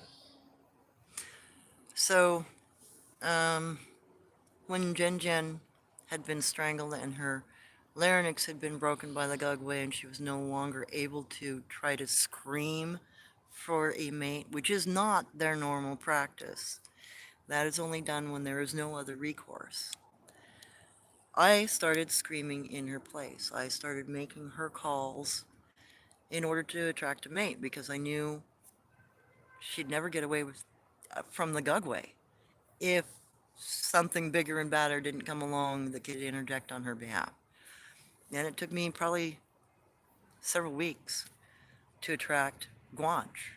And the only reason why he showed up is because the screams changed. He realized something was wrong because the screams changed. So he came to investigate. And he was around our property and looking at us, the ranch, the Gugway, Jen Jen. He was observing for probably a week before he actually contacted Jen Jen and came up to her to talk to her about what was going on. And then I caught him. I caught him the very day that they were talking to each other. So I interjected my 2 cents. And yeah, after she decided that she would marry Guanch, Guanch went to his family and asked for help on whether or not they could put this Gugway on a pig pole and punish him, kill him for the crime that he'd been committing, i.e., holding her captive and molesting her. So his family agreed. They would take the heat if there was going to be a war as a result, if there were going to be an intertribal war as a result, or family clash, a feud between families, they would take up the responsibility and they would fight on her behalf, on Jen Jen's behalf, and protect her. So those were part of the agreements that had to be made before they were able to punish him. So the punishment actually involved him getting his back broken, because they beat him up and they broke his back. They broke the two fused bones just above his hip bracket and paralyzed him from the waist down so he would be forced to crawl home. And then they forced him to crawl all the way back to where his parents and his family, his siblings, lived. And then he had to confess in front of his siblings what he had been doing. His parents turned their backs on him. I was taken that day to testify, to tell my side what I had seen happening for months on our property. I had to tell his parents and his siblings what he'd been up to. They all turned their backs on him, and they allowed him to be punished. You know, be put on a pig pole, be killed. So once they had gotten a confession, and his parents had been informed, and his family were informed, we, Jen Jen and Guanch, were allowed to do with him as they pleased. So they forced him to go to where they were going to reside as a married couple. Guanch skinned him from the neck to the elbows to the knees. Took the central part of his pelt off, put it up on a pig pole. Looks like a big hashtag mark. And the arm and hand that he beat Jen Jen with, that was cut off and put in the top of the pig pole. That was a warning to anybody else that would act like that. This is what's going to happen to you. And then he was left to starve to death below the pig pole and look up at his hide and his arm. And it took him a while to die. It wasn't an easy death. It was several weeks before he finally died. And then they buried him underneath a pig pole. So that's what they do. That's what Bigfoot does. That is their capital punishment for molesting and stealing a person, holding them captive. They kill you. They do it in a judicial way. And and his family still gets fined to this day. So his family still has to pay a fine to Jen Jen every year. X amount of food is brought to her every year by his parents and will continue until her death day. After that, they're finally going to be released from that debt of the punishment. So they have a very intricate legal system that we're not aware of anymore. It's very similar to what the Native American legal system used to be like. So there are those things to be considered.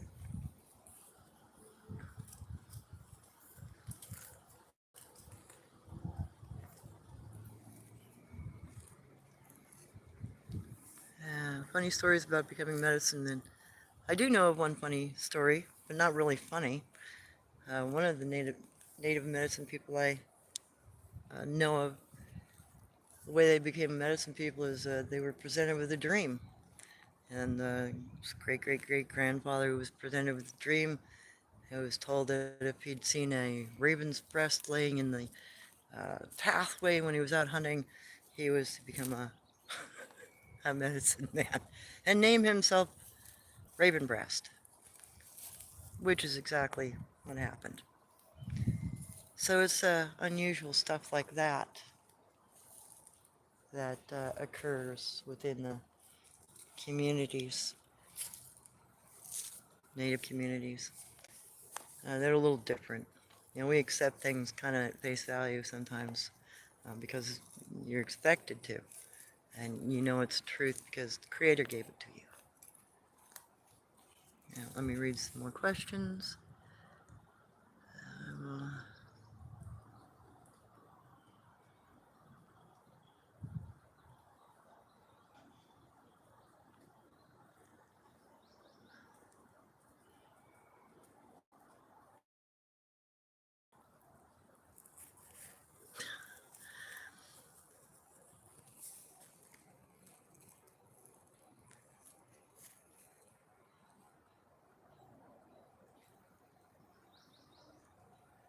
yeah, thank you. My mom was very wise.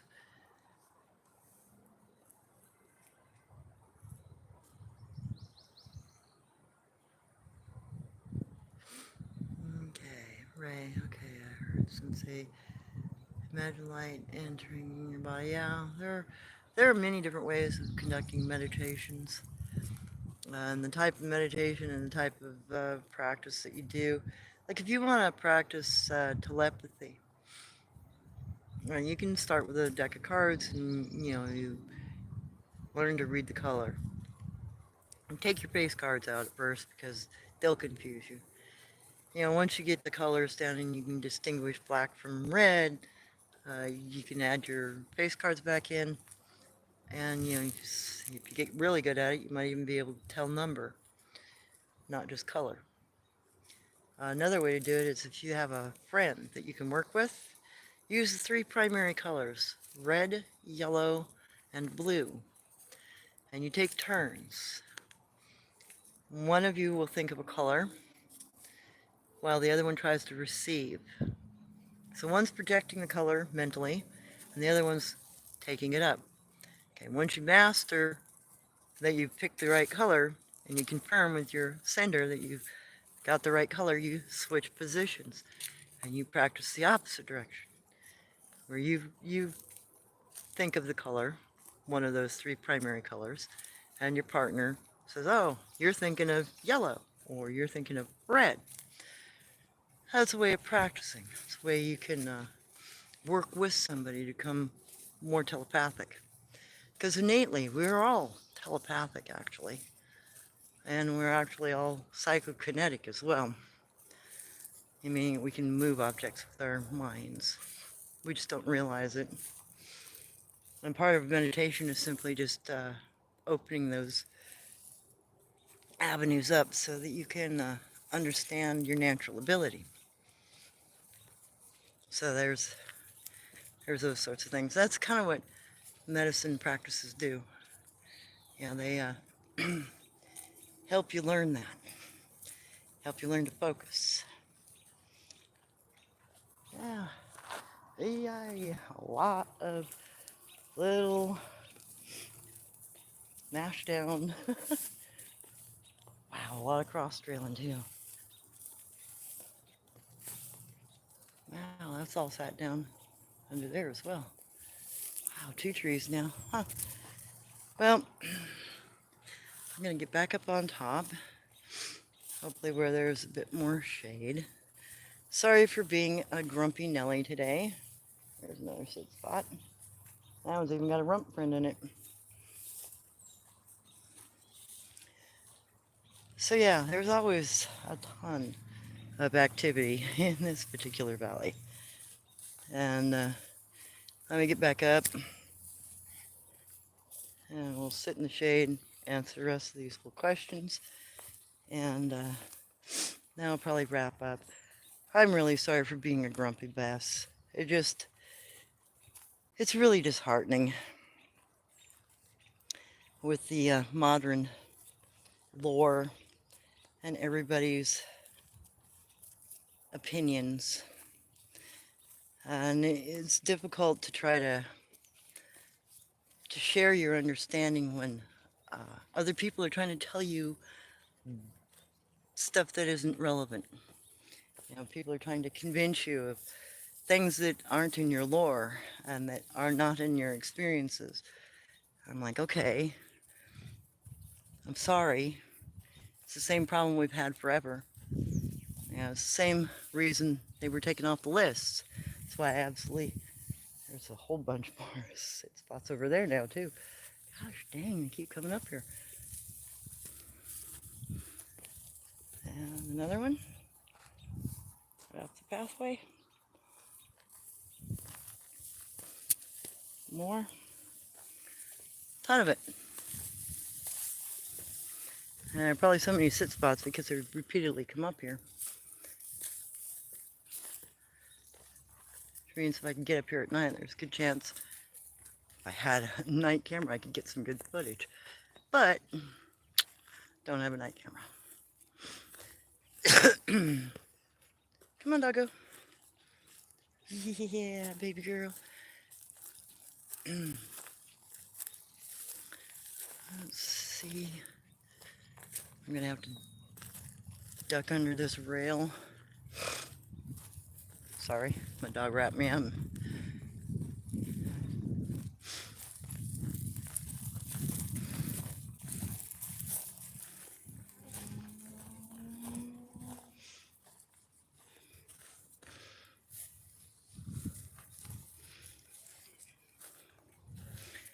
All right, doggo. Let's go sit in the shade for 2 seconds and I'll finish the questions and then I'll probably get offline here. Let you guys have your day. So, yeah, there are a lot of natives very, very succinctly guard against giving away a lot of information concerning medicine people, our practices, etc. You know, they keep that internally. Sacred practices.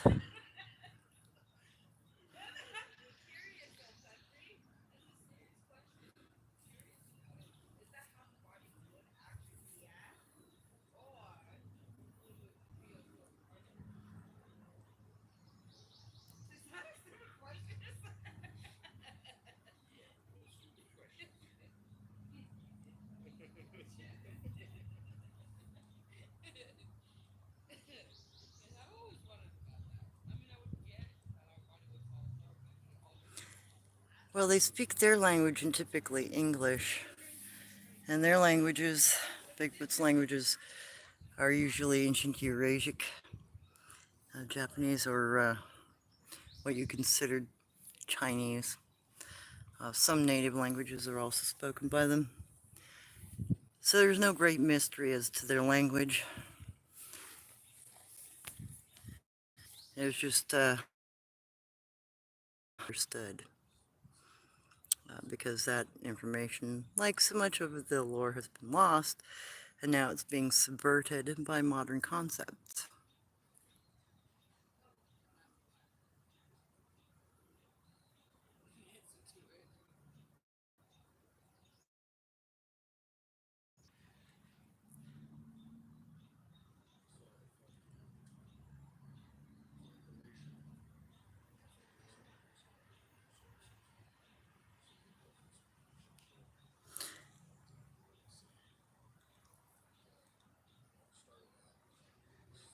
Excuse me. Hey, Autumn. Why didn't you let Joaquin ask their question?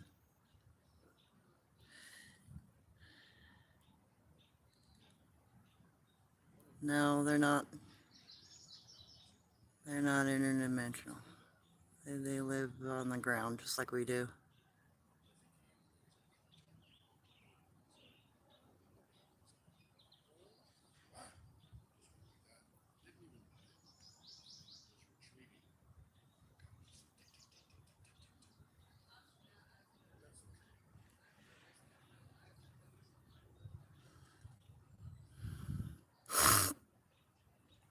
Hey, Leona. I'm so glad to be able to see you guys too. Yeah, it's been kind of a weird between all of the vehicle repairs and issues. God, last week I almost lost my front tire. I only had 2 bolts holding it on. It's been a long little bit of time. So I'm sorry I haven't been on as much as I would have liked to as far as live go.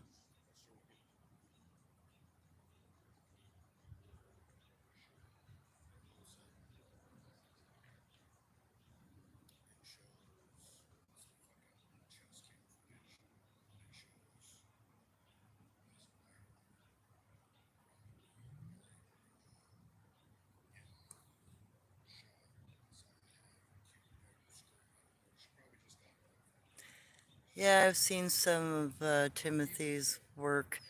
He seems to be a modern mythologist, very heavily associated with biblical texts, and that the goddamn Bigfoot or Niflheim. Sorry, not the case. Niflheim are Kandahar giants, but they're not related to Bigfoot. So please go look into the Kandahar giants, who do actually have 6 fingers and 6 toes.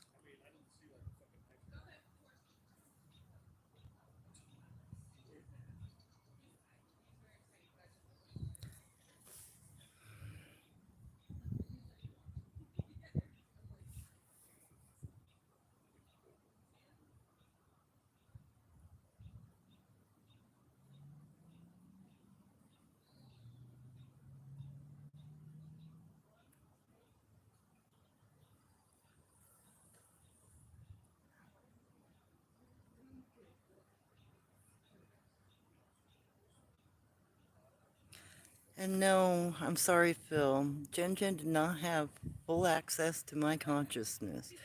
We would sit and talk and play like a pair of fucking people. There was nothing unusual or unique other than the fact that she was a Bigfoot. She wasn't any kind of supernatural being. Sorry. She lived in our freaking chicken coop. She played under my blackberry fort. She foraged on our property. Occasionally, she'd pull our freezer apart and grab the rats out of the wall. That was always fun. But no, there was nothing extraordinary, nothing biblical about her. In fact, she didn't even know what the hell the Bible was. She knew what the Creator was. She knew about Creator's mythology. She knew her own lore. She didn't know anything about a Bible, though. And nor did she know anything about a devil or a god.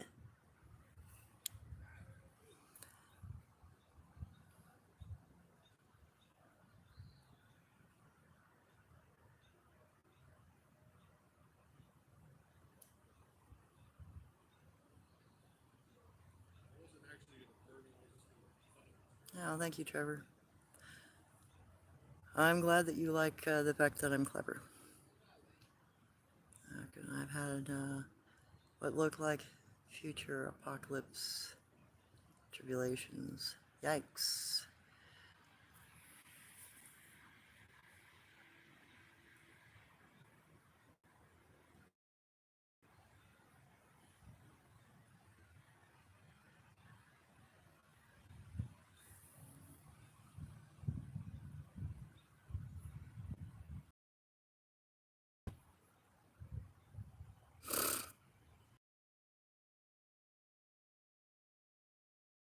People are what you call grays.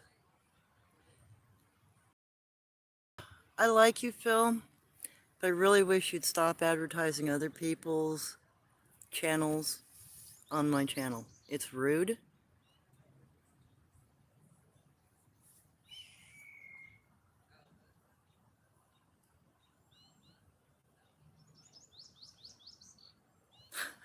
Sorry, Melissa, I didn't really announce it. I was just trying to give a little bit of a contact and a little bit about native lore and the whole medicine man thing. Because I've been trying to do a show on it, and it just hadn't been coming out right, so I figured I'd just do it as a live. And in chat, I've been listening. Hey, kitchen cat. Oh my goodness. Hey, Rex. Phil. Sabu showed me once. Okay, Leona, when you described Jinjin's meditation, it made me think of Songjung. I have knowledge about that. Yeah, it does. It is very similar to that, Leona. At least that's what I noticed about it after learning a little bit about that particular type of meditation form.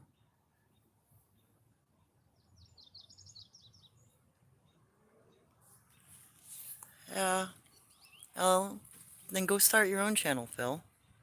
If you have a different experience, if you have some experiences that you would like to share, and that you have an interest in making public, uh, start a channel. Start sharing these things with people.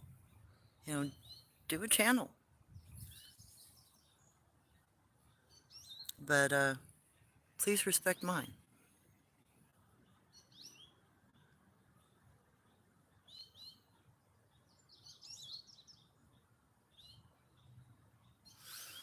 Yes, they come from several billion years ago, about 4.6 billion years ago, when the first planetoid structure occurred. You know, when we first became a planet, life started occurring here. Why do you think we have extremophiles that can live in incredibly hot water or live in volcanoes? When the rift out here on the Oregon coast opened up, everybody thought that everything was going to be destroyed because of the volcanic nature of it. You know, there's 1500-degree water that pours out of that fissure, and it's highly sulfurized. Nothing died in that area. All they did was change. You now can get sea worms that instead of growing 6 inches are 6 feet. You've got oysters that are instead of little tiny things that are a half pound, you've got 44-pound oysters, clams, etc. Everything grows much bigger in that particular atmosphere. And what's the biological team that has been studying that rift for years since it opened in the late, no, early 90s. I think it was 92 or 93 when that opened. There's an entire team that researches just that rift off of the Oregon coast, and they've discovered that we don't know as much as we think we do. A lot of uh, a lot of things can actually survive because of genetic adaptation that happens at a very quick pace, not over many generations, more like instantly. The environment changes, the creature adapts. If it doesn't die out, so with that kind of thing in mind, that our most ancient times, before we ever had writing, before we ever knew anything, our most ancient times, we've been here forever, in one form or another. It's only modern man that wants to reject that and wants to look outside themselves and outside of our world for an answer. And I'm sorry. That comes along with the little gray guys. That kind of belief system is probably brought here from somewhere else because it doesn't reflect any of the indigenous people's thoughts on this planet, and not just Native American, but indigenously across the planet. There are certain concepts that are shared, and they're not relevant to your modern mythology. Modern mythology. What a lousy thing.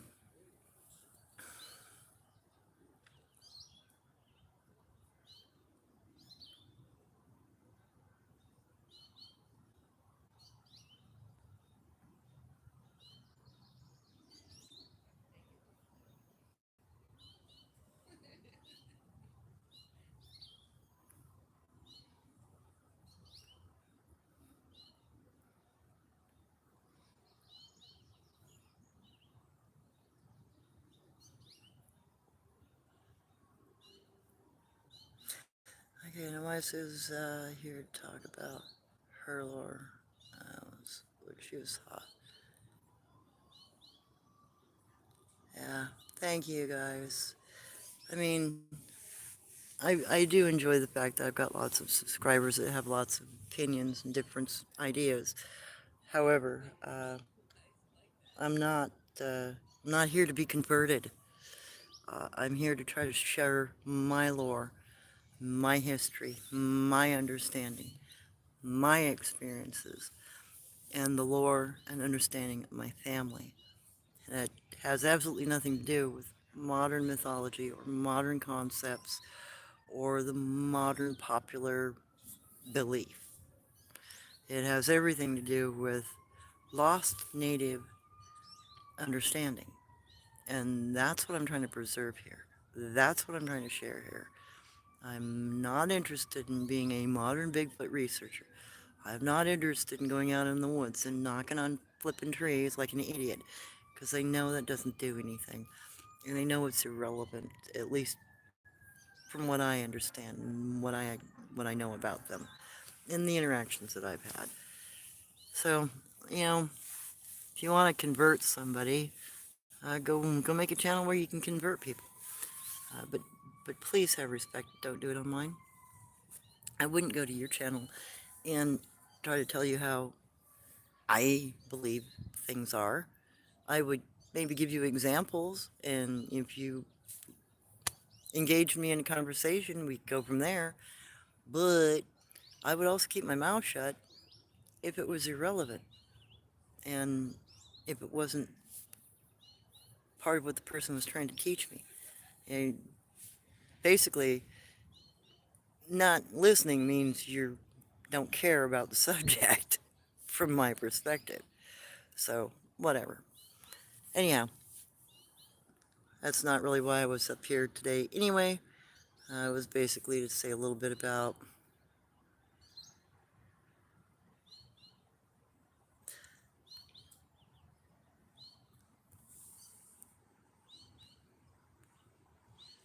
about native lore and medicine people and how people become medicine people. And majority of the time, you're born to it, you inherit it, or you're chosen by the Creator given a dream, or some other, miraculous event had occurred to you that suggests that you are a medicine person. But other than that, no. It's within the native community these days. You pretty much have to be tribally accepted, and it has to be inherited. There is no person that can just choose to be a healer or a medicine person. It doesn't work that way. Hey, Jason, how you doing? Long time no see. Hope you are doing well. I've been praying for you and your family. I know you've been having problems. I'm so glad you have a chance to come say hi. Really appreciate you, Jason.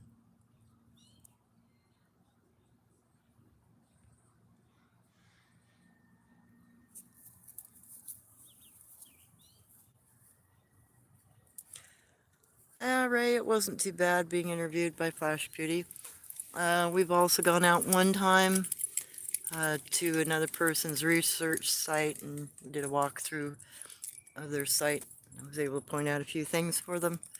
So it's been interesting. I'm going to try to hook up with them again here as beginning of next month, hopefully, and see how things have progressed on their end.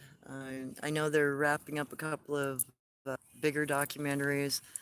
The thing on Ron Moorhead's stuff, I think they're wrapping that up here soon. So it'd be interesting to catch up to them and see what's up.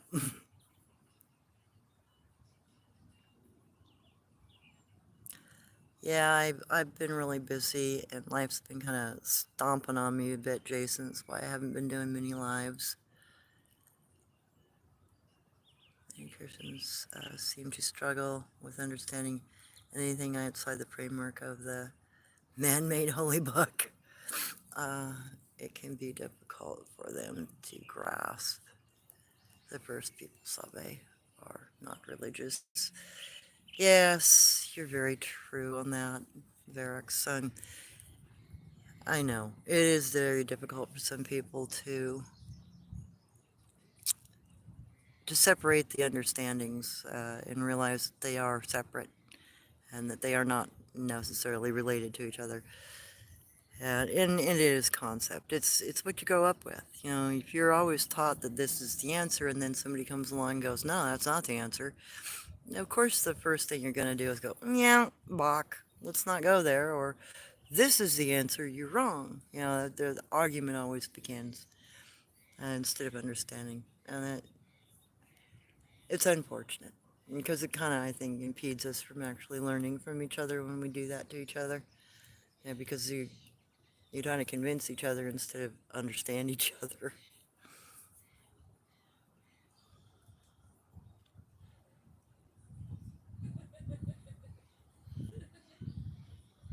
Hey, James. Wow, how you doing? Yeah, he had an experience out recently with us. We had some fun.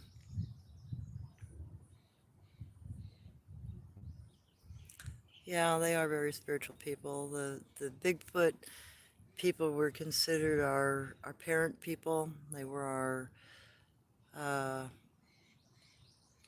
our, they were our teachers. They according to most native lore and even most indigenous lore around the planet, we learned a lot from the different cryptids around this world. We've learned medicine practices from them. We've learned healing. We've learned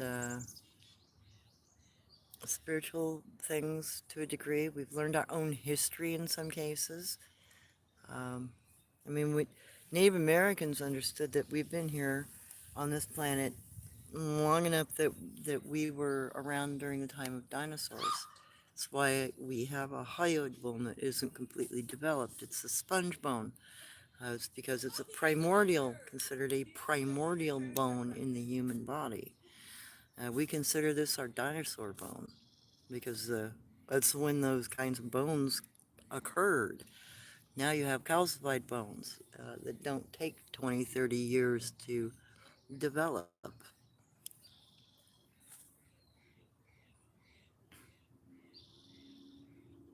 What's the oldest Sabe I know of? As in the oldest race? My native grandmother claimed that things like the Badger people and porcupine people, mole people, those were the first cryptids. Those were before even the Bigfoot people came around, the ones that look more human. There were far more animalistic people here before there were even Bigfoot. And those creatures come from very, very ancient times. Like the Badger people, they were supposedly here when we still had sulfuric acid for our oceans and our skies, and we had a very volcanic planet. Those cryptids supposedly were able to live through that and matured through that. I don't know how, but that's the lore. So if you take lore at face value, those people have been here probably for billions of years.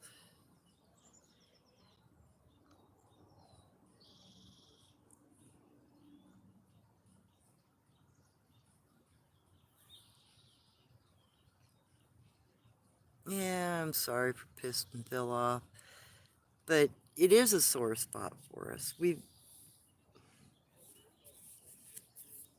It's why they were taken off the books, because of prejudice like that. And that it is still so insistent. They're never going to they're never going to be given the respect that's due them. And that is very sad. Sad because we're robbing ourselves of a better understanding of our world due to our own religious connotations. And we're not giving them a fair shake because we don't see them as our equal, and we don't see them as something that is valued. We see them as a thing. When we start putting that kind of perception on them, they're a thing. It's disrespectful, especially since natives believe that everything that we once knew came from them. It's even worse to see that same kind of modernized attitude now within the native communities when referring to the Sabe, the Bigfoot. It means that they are losing. They're going to be losing everything. You know, we'll force them out and probably make them extinct like every other thing on this planet that we've destroyed. And we'll do it without even knowing them or understanding them before it happens. And that's horrible.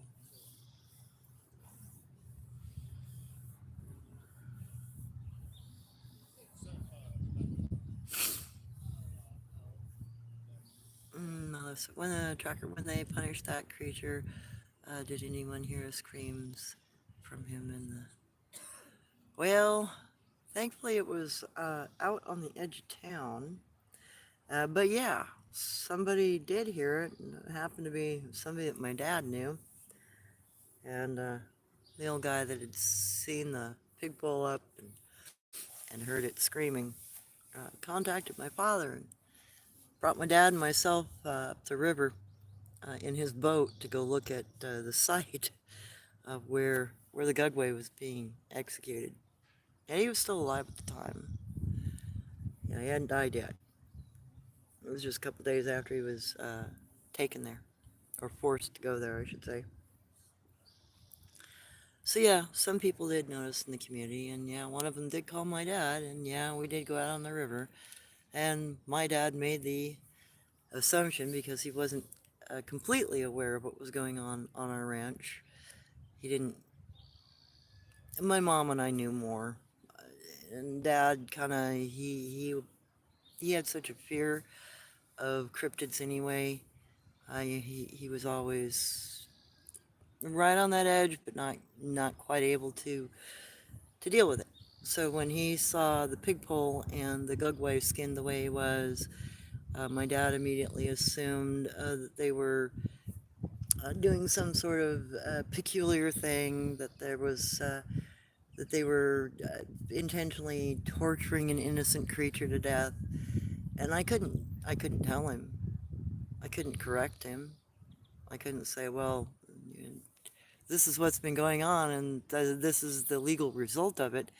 He would have, one, never believed me, and two, never understood. So he felt that they were, uh, you know, acting inappropriately towards each other because he had no understanding of the law or the situation. And he was kind of like watching modern researchers. They jump to conclusions without knowing the backstory, and he had that same perspective. But it was just because he didn't,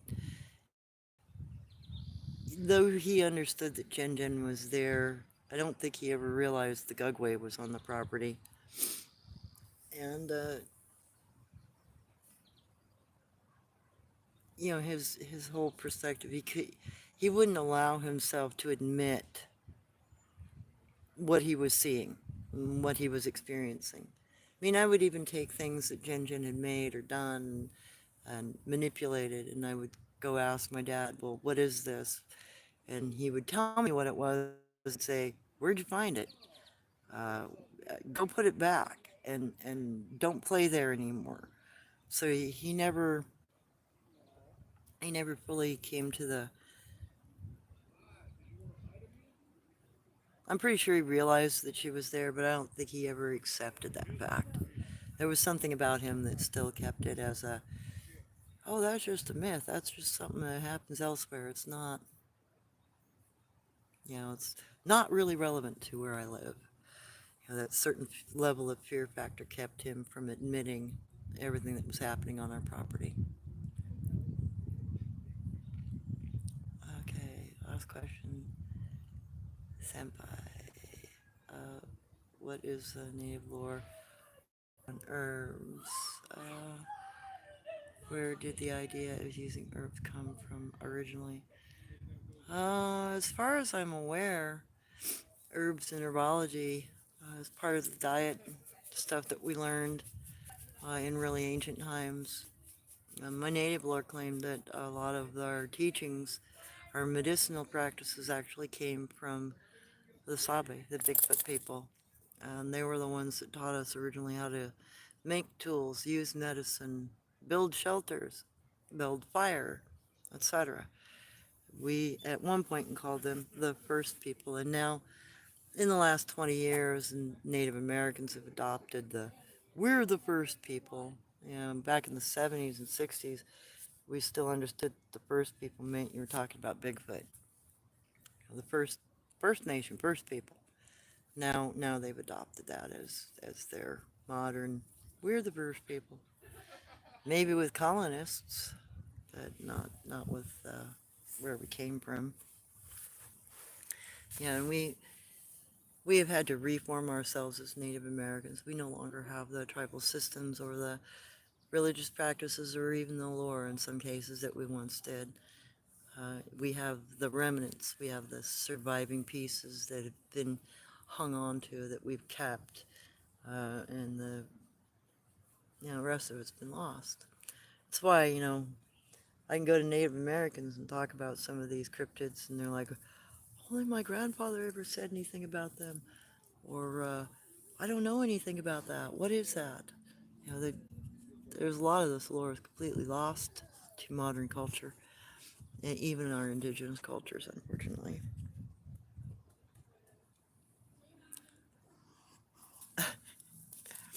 Oh, thank you, Trevor. I'm glad I'm not a grumpy Nelly. I'm passionate. Yes, I am.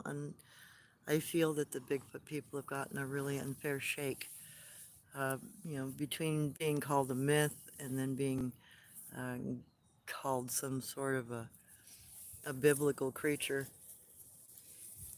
neither of that does any justice to them. it leaves them on the back burner, leaves them without any hope of being understood. And yeah, there are some out there that are dangerous that you do have to be careful of, but it's not because they walk through dimensions, it's not because they're demons, it's because they're just a more archaic creature. And I'm beginning to come to the conclusion that the red bone people might be more primate like. Because it seems like a lot of, like the Gugway and the mountain boogers, etc., they'll have black whites to their eyes, and that's very much like a primate, unlike modern man who has, whites to their eyes. And Bigfoot, they have whites to their eyes. So there's a species difference too that we're not aware of currently.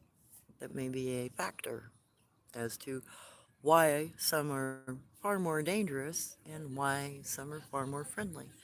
I would assume those that have the whites to their eyes like us are far more human like because the ones I've associated with have all been very human like and they've all had whites to their eyes except for the Gugway. The Gugway that was on our property, he had black eyes, all black eyes. The whites were black and then his irises were so dark brown they almost looked black. So he looked like he had black eyes. And that to me suggests the ones that are more violent are probably just more primate like. You know, he had claws, whereas Jen had fingernails, for instance.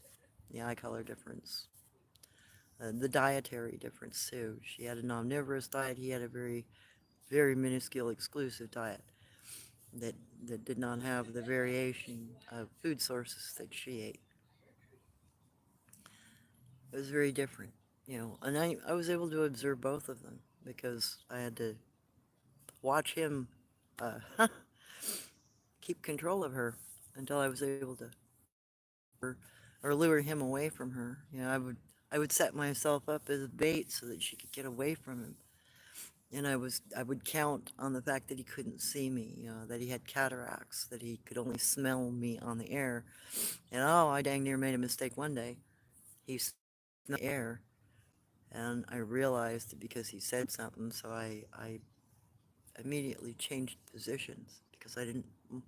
He said, "Oh, I can't see you, but I can smell you." Okay, I better get out of the freaking wind drift here, or he'll come after me in the field. Good.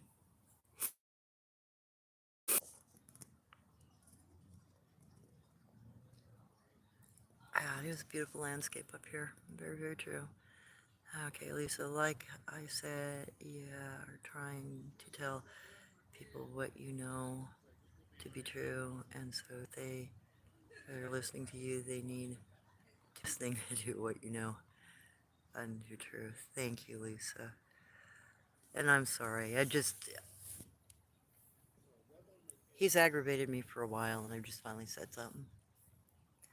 And I try not to do that because I know I can be quite poignant with my words. And I usually don't pull my punches when I say something directly to people. And it's not to be offensive, it's just to try to wake them up. It's not that I don't want him to believe what he believes. It's just I want him to wake up to the fact that there might be more to the story. That's all I want him to be able to do. Because then he won't be restricting himself in his understanding, if that makes sense.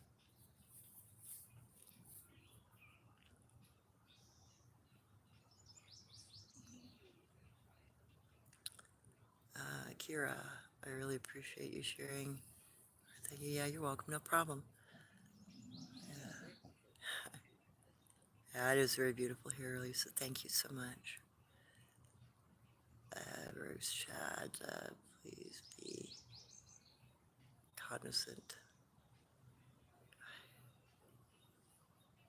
Yeah, I am very behind in the chat.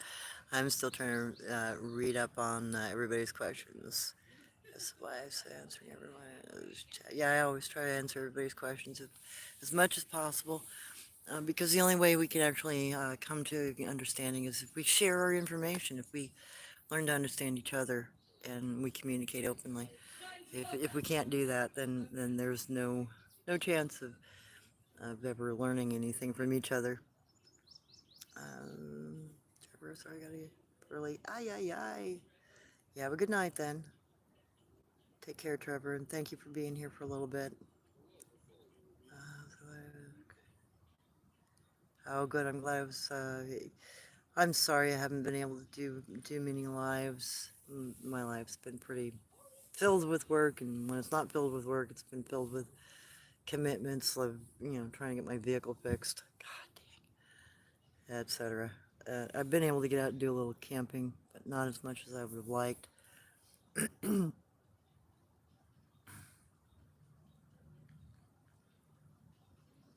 Yeah, no problem, guys.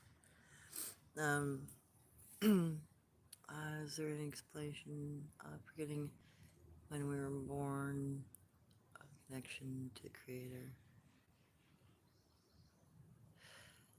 As we get older, we, on that note, Ray, is there any explanation of the forgetting when we are born of any connection to Creator?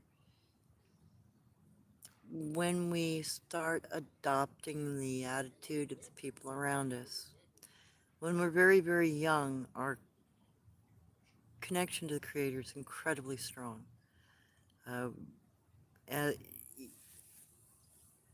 but as we learn to conform to the society that we live in, especially around the age of going to school, and you're 6, 7 years old, and you start having to conform to what the social expectations are, we have a tendency to push aside what we previously knew or understood, and we start adopting the new behavior patterns of those around us. And I think that's primarily what separates us from the Creator the most, because we're no longer paying attention to the Creator's inner voice. We're paying attention to people and what they think and what they experience and see.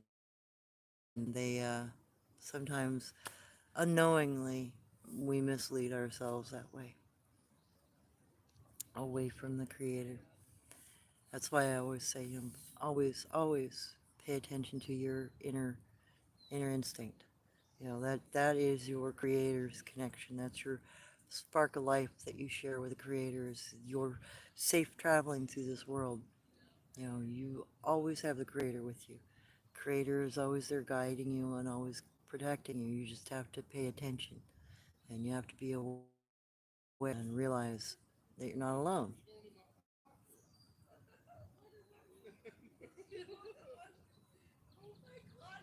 Yeah, you're right on that one. Modern mythology, or everything has got to be PC, even it's. I'm not real big on the PC stuff. Politically crumbling. Uh, uh, that's a thoughtful question, and one that people from many spiritual paths have wrestled with. From my perspective, the forgetting is part of the experience of being human. Yeah, I think you're very correct on that, Urax. And I think that's also how we have a tendency to lead ourselves astray, because we get too involved with the people around us instead of remembering who we are and remembering our connection to everything around us. Something that gives us opportunity to seek, grow, and rediscover our connection to the Creator is our own way, of some faiths teach that born in full knowledge of God. Natives, we always know that Creator's present. You see it in everything around you every day. The fact that the world has plants, the fact that we have air, we understand that it was Creator's doing. And our Lord tells us this too. And that being in the world and with the world is, a way in itself of praying. because you're allowing yourself to not be separated. You're not in a building, you're not living in a cave. You know, you're walking amongst creation. You're in the Garden of Eden. Our planet is the Garden of Eden. There is no one particular spot. Without our garden, we have no food. Without our food, we have no life. So, this is our garden.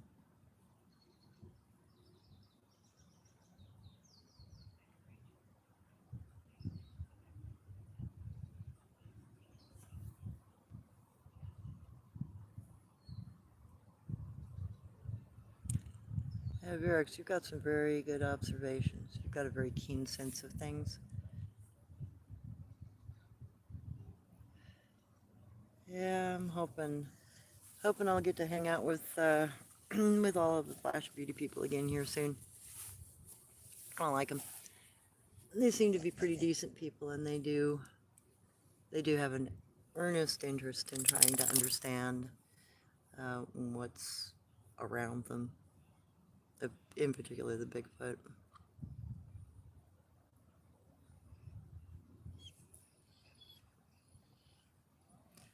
Works. I'm indebted to Flash Beauty as I found.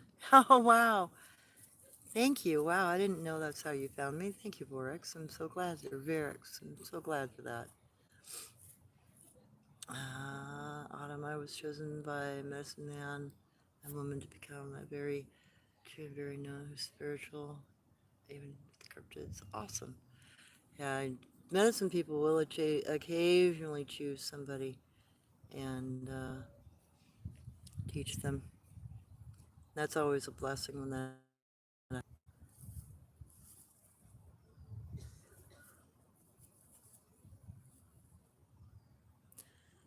Okay, respect them always and stand up for them. Yeah, I know, true. Very true, Leona. Very, very true. Okay, you scared Jody. Do you think he was? What?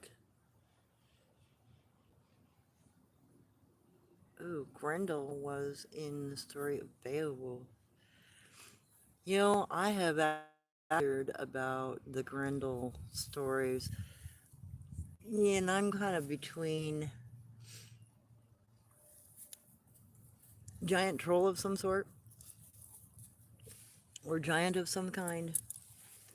But the descriptions, you know, the hairy arms reaching through the buildings, you know, the doorways, etc., to get you.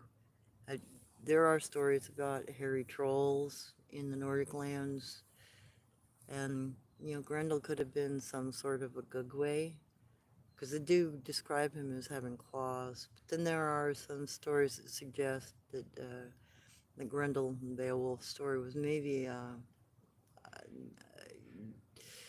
another tribal person or another tribal type. But I don't think so. I think it was some sort of a cryptid, being a giant or some sort of a troll or maybe even some sort of a Gugway. Or don't think it was a Bigfoot because the behavior seems much more like the Redbone people, much more like the kinds of behaviors that are talked about with the natives. You know, because we understood that the Sabi didn't steal you; it was the Redbone people that would come into camp and steal you. Uh, that has now gotten confused in modern terms because we don't make the distinction between the two anymore. We think everything's Bigfoot. So yeah, I would say that the Grendel from the Beowulf story was some sort of a cryptid, probably a rather dangerous one too, from the way it was described. But there's also the potential it was being worshipped by another tribal group in the area. Who knows? It would be interesting though to explore more of that story because, you know, and some of the other older stories like that, because there are lots of old stories like that have unusual creatures described that should be modern cryptids and probably are modern cryptids. They're just, you know, old stories about them.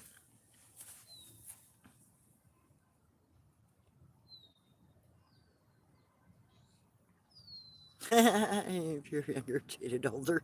Yes, very true, Autumn. Uh,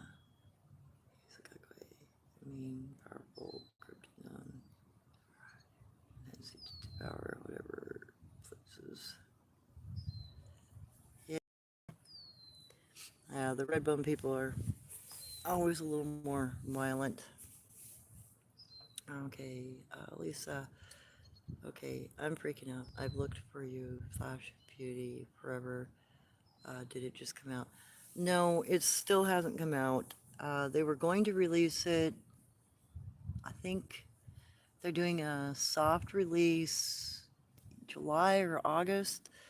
That's part of the reason why I'm gonna go and talk to them beginning of July, try to figure out when that release date's coming around because they've had some setbacks. They did have a couple of they kind of overbooked themselves, so their editing process has been slowed way down because of other commitments they've had, like the Ron Moorhead stuff. I know they're doing a lot of editing on that particular thing. They're trying to push that out. Um, I think mine's still probably going to hit around August, September. Originally, they were hoping to have a soft release in June, July, but it looks like it's going to be pushed back probably August, September before a soft release. It'll give them a chance to get the Ron Moorhead stuff out, and then my stuff will come after that probably. So I need to get a hold of him and talk to him and see exactly where we are in it. The last time I spoke with him was about a month ago, and they're like, no, no, no, we've gotten so booked. We goofed, we've overbooked, and we're having a heck of a time trying to keep up. And I know they just were down in Peru doing another documentary, so they probably are pretty busy at this point. So hopefully I'll be able to catch up to them out in Oak Ridge beginning of next month. Okay. Lisa, okay, I'm freaking out. Okay, Derek's, Ginger's case, commit unsolicited. Usually caught up. Yay, yes. Yeah, no, the Gugway the Gugway was actually lured to the property by humans. It's specifically to attack her, and so that's how the thing got to our property. Somebody lured it to our property. It didn't come of its own volition. It probably would have never shown up if somebody hadn't have lured it there. So there's that too. How many of the attacks on people, for instance, may have been the result of somebody sicking a cryptid on someone, because the individual that lured the Gugway to our property had actually associated with it as a child, much like I did with Jen Jen, like I was doing with Jen Jen, but the individual that knew the Gugway was far older. He was in his 20s and had already had years of experience interacting with the Gugway before he brought it to our property.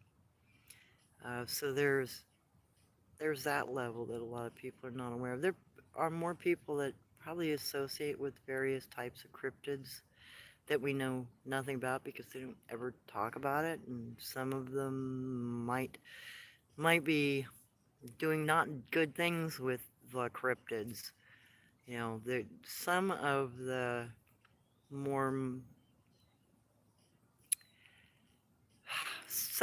the more unusual cases of disappearances makes me really wonder if there's more human involvement because of the public nature of some of the stuff.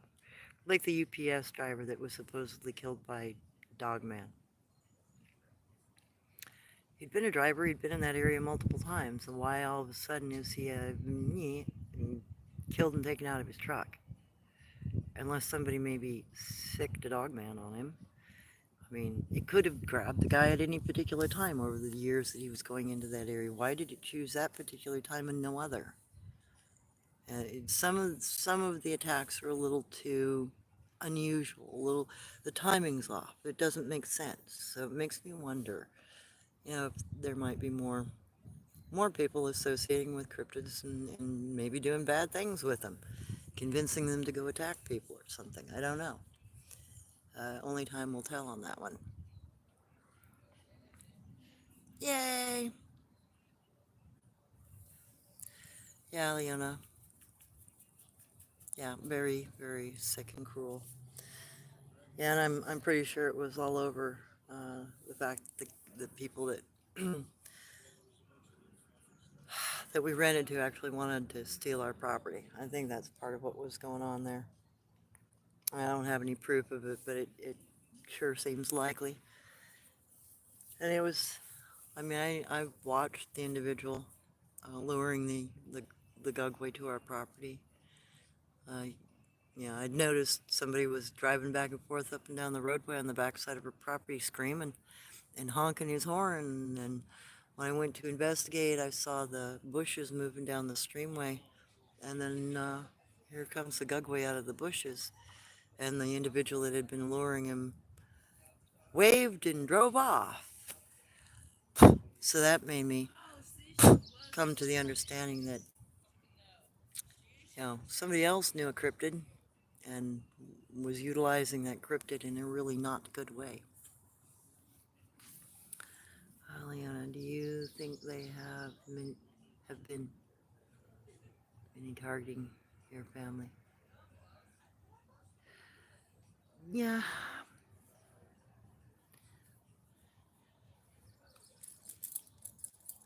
I kind of wonder. Other than the one for sure with the Gugway being there on our property and having been lured, I can't be 100% on anything else that has occurred around me. But then, I've had people try to run me off the road. I've had people try to capture me on the road. So people are evil. I think people are more evil than the cryptids that they associate with. But, it's a possibility. I know there's too many black ops out in the woods wherever there are Bigfoot.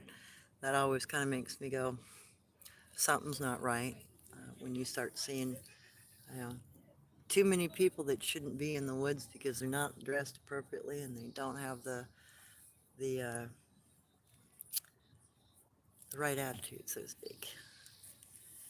Yeah, it really makes you wonder.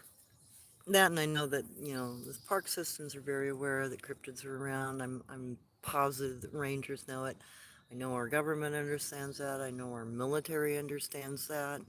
It's just the general public that's not clued in. So there's a lot that could be going on behind the scenes that we would never even know about.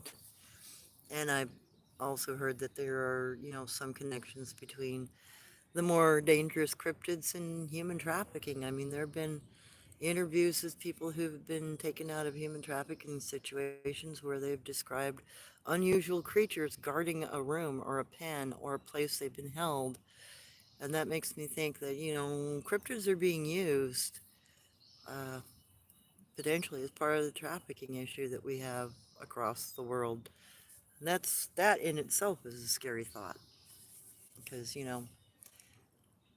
that just goes back to the same kind of old lore that we had in more ancient times. Natives, we understood that some cryptids and some tribes worked together and they would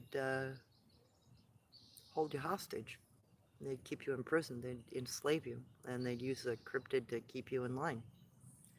So to me, that's the same behavior, different date. It's the same ancient way of doing things, just being done in modern times, which is unusual. That sort of thing should have died out a long time ago, but it obviously hasn't, potentially.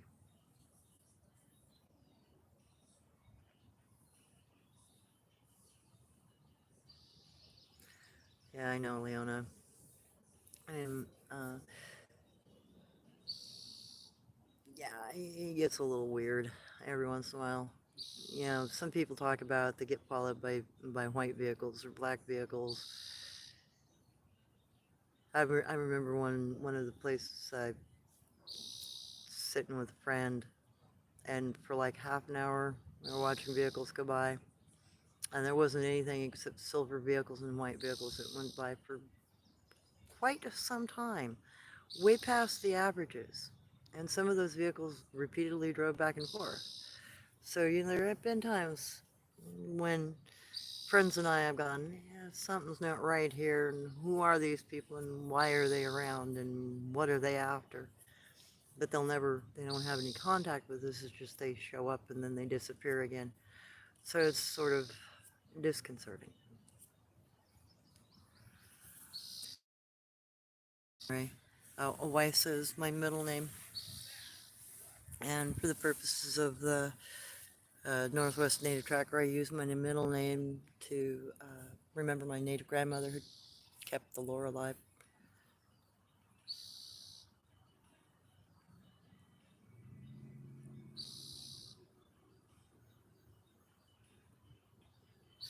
No, I have not heard about that individual. Henry Franzoni.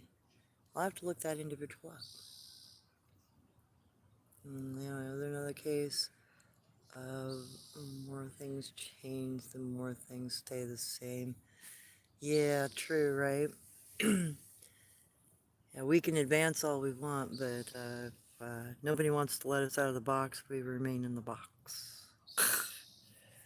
That's the sad part.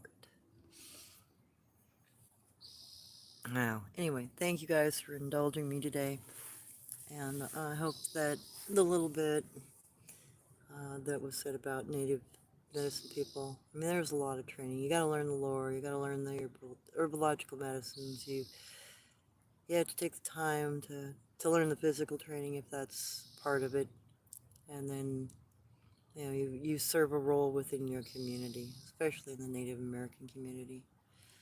But people these days they want to be part of that reality, and they themselves would like to take up those kinds of medicine practices. And I understand that. And I do think that there is value in that because every good heart is a good heart.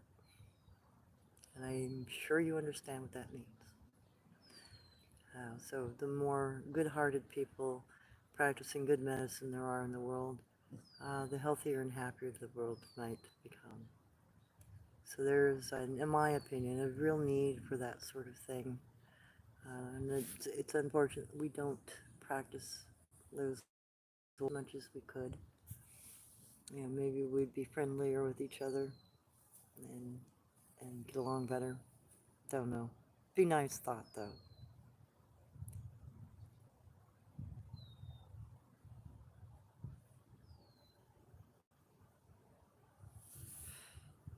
He has 2 interviews on Flash of Beauty. Rest in peace, Henry. He was a great person. Oh, I just started learning about Sabe, and his video was shocking when I learned he passed. Was that the older fellow who had them on his property as well? I think I remember seeing something about him on their shows. I'll have to go back through and look. Anyway,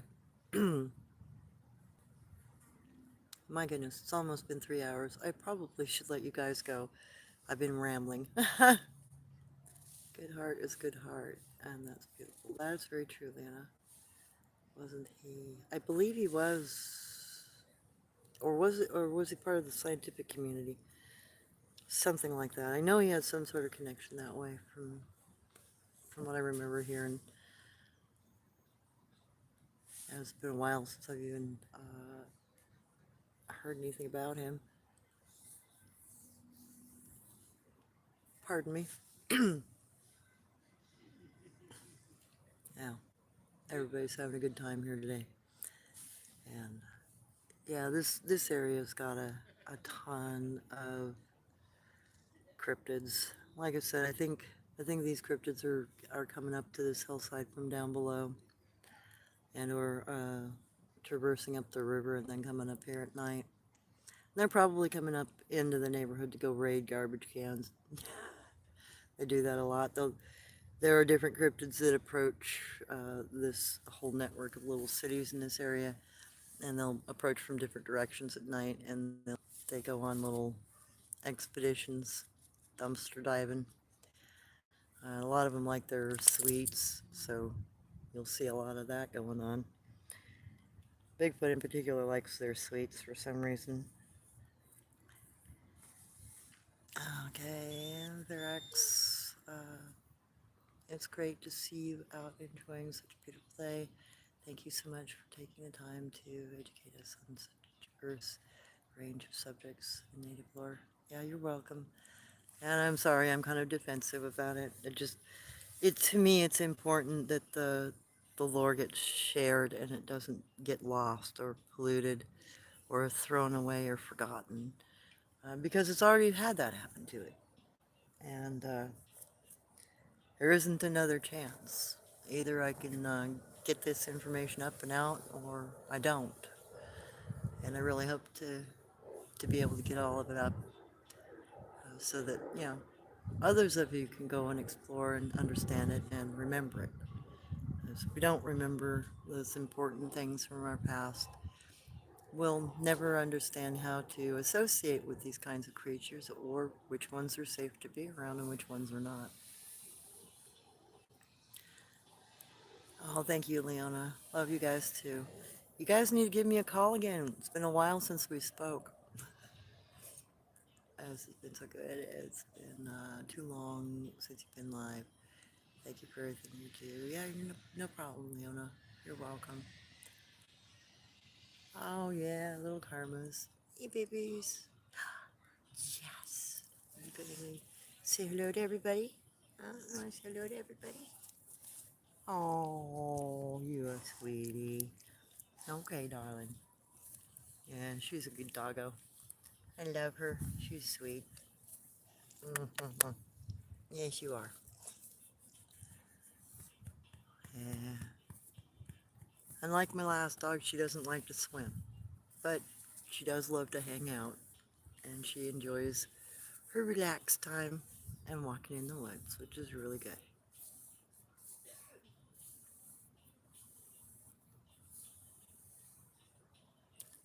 Thank you, Verix. Thank you guys for really understanding that it is important. You're right. It is important. It's important in order to keep it. Gotta stay true in order to keep the lore alive. Otherwise, it just gets lost and just becomes opinion, just becomes some sort of thing that isn't relevant anymore. So I'm glad. I'm glad that you guys are appreciative of the knowledge, because everyone really, really want people to be able to preserve it and to at least understand it.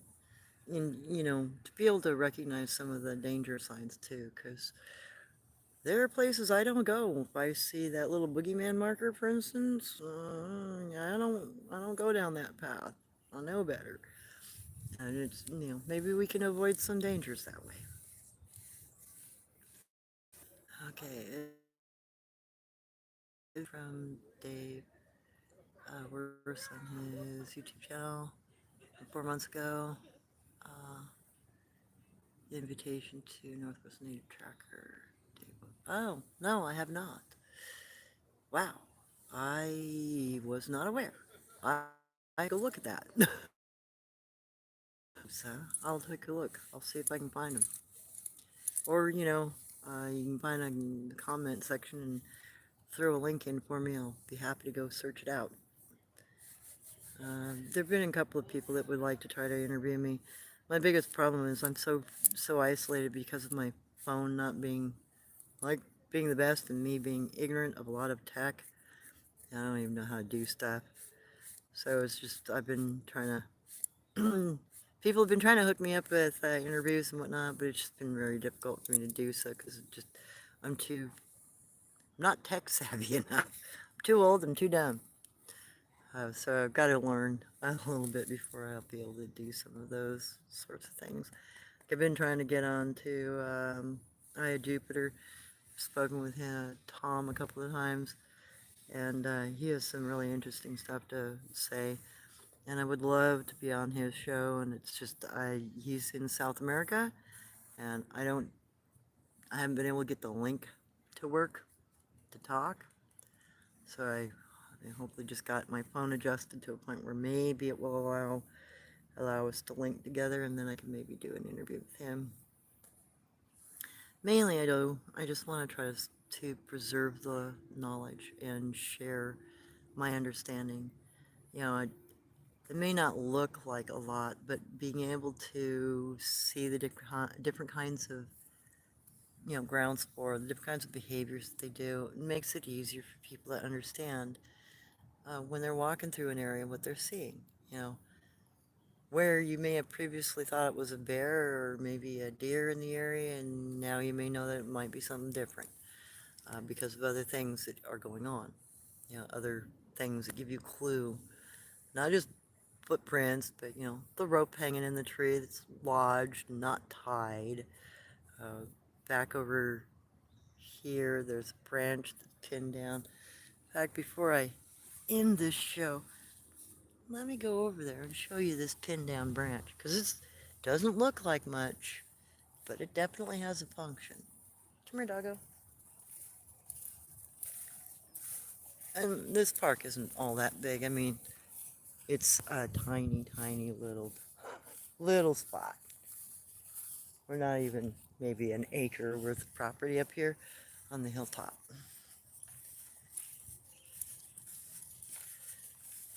We'll see if this thing is still pinned in place. I noticed it the other day because it just didn't look right. And I hadn't noticed it before. It's right near a trailhead. So we'll see if it's still pinned in place. Yeah, there it is. So we have an oak tree here in the front. And then right there is a pinned down pine branch. And it's over under on the pinning. So it's very minuscule, but when you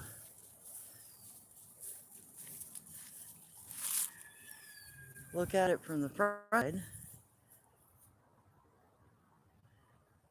makes a little basket, a little divot, where you can just disappear. And there's even a bare spot up there. Looks like something's been sitting.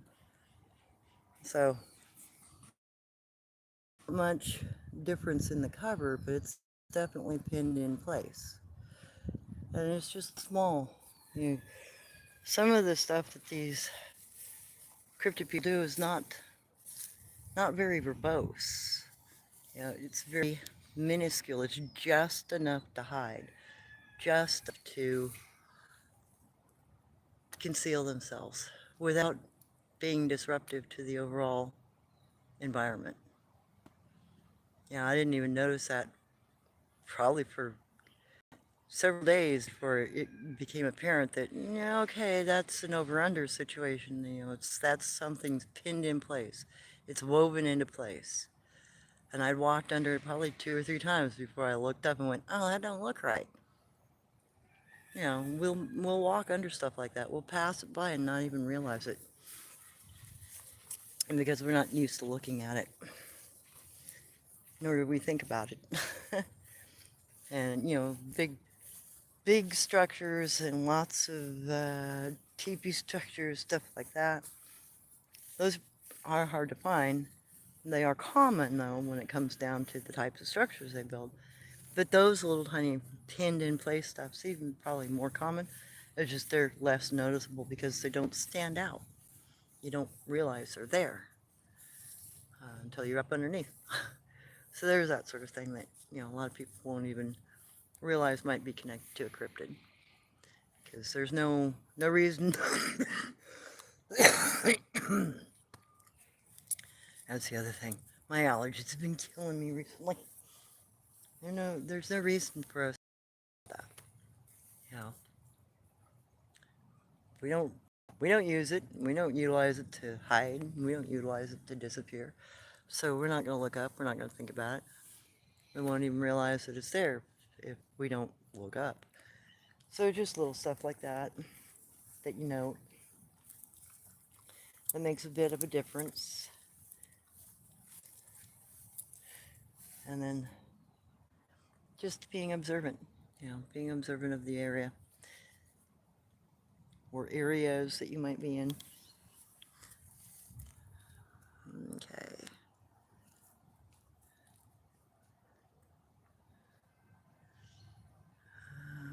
Thank you, Ray.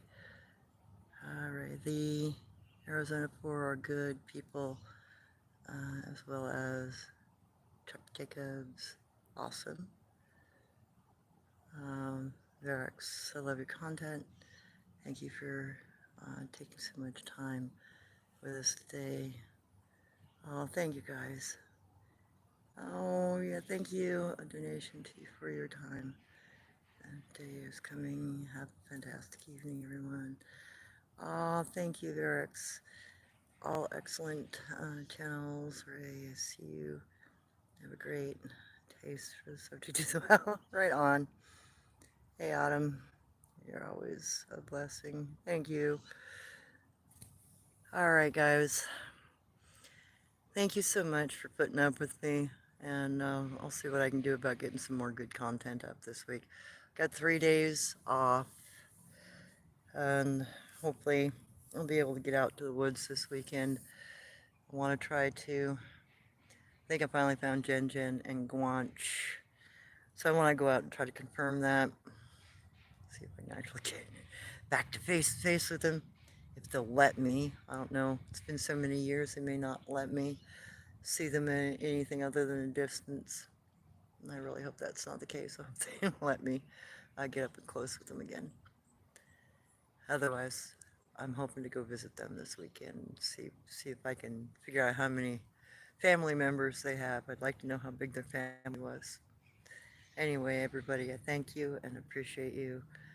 And I'm sorry for being a little rambly today. I didn't really prepare for it. It had been on my mind. I've been trying to do that thing on medicine people, and just it didn't come out. So I figured I'd just talk. It'd be easier. Anyway, take care, everyone. Appreciate you. Thank you so much. And as soon as I can get more stuff up that's good stuff, I will have more up for you. Other than that, just trying to give you ideas about behaviors and things to watch for, and uh, what to do in the event that you are in the wrong place. Try to get out of the area. Anyway, everybody, have a great day. Thank you so much for everything. You guys have been great, and hopefully life keeps chugging along, and I can make it out on the road, and I can hopefully get that stinking Patreon to work right. I would love to be able to get that fixed. That would help me so much. Anyway, take care, everyone. Have a good day, and thank you. Toodles.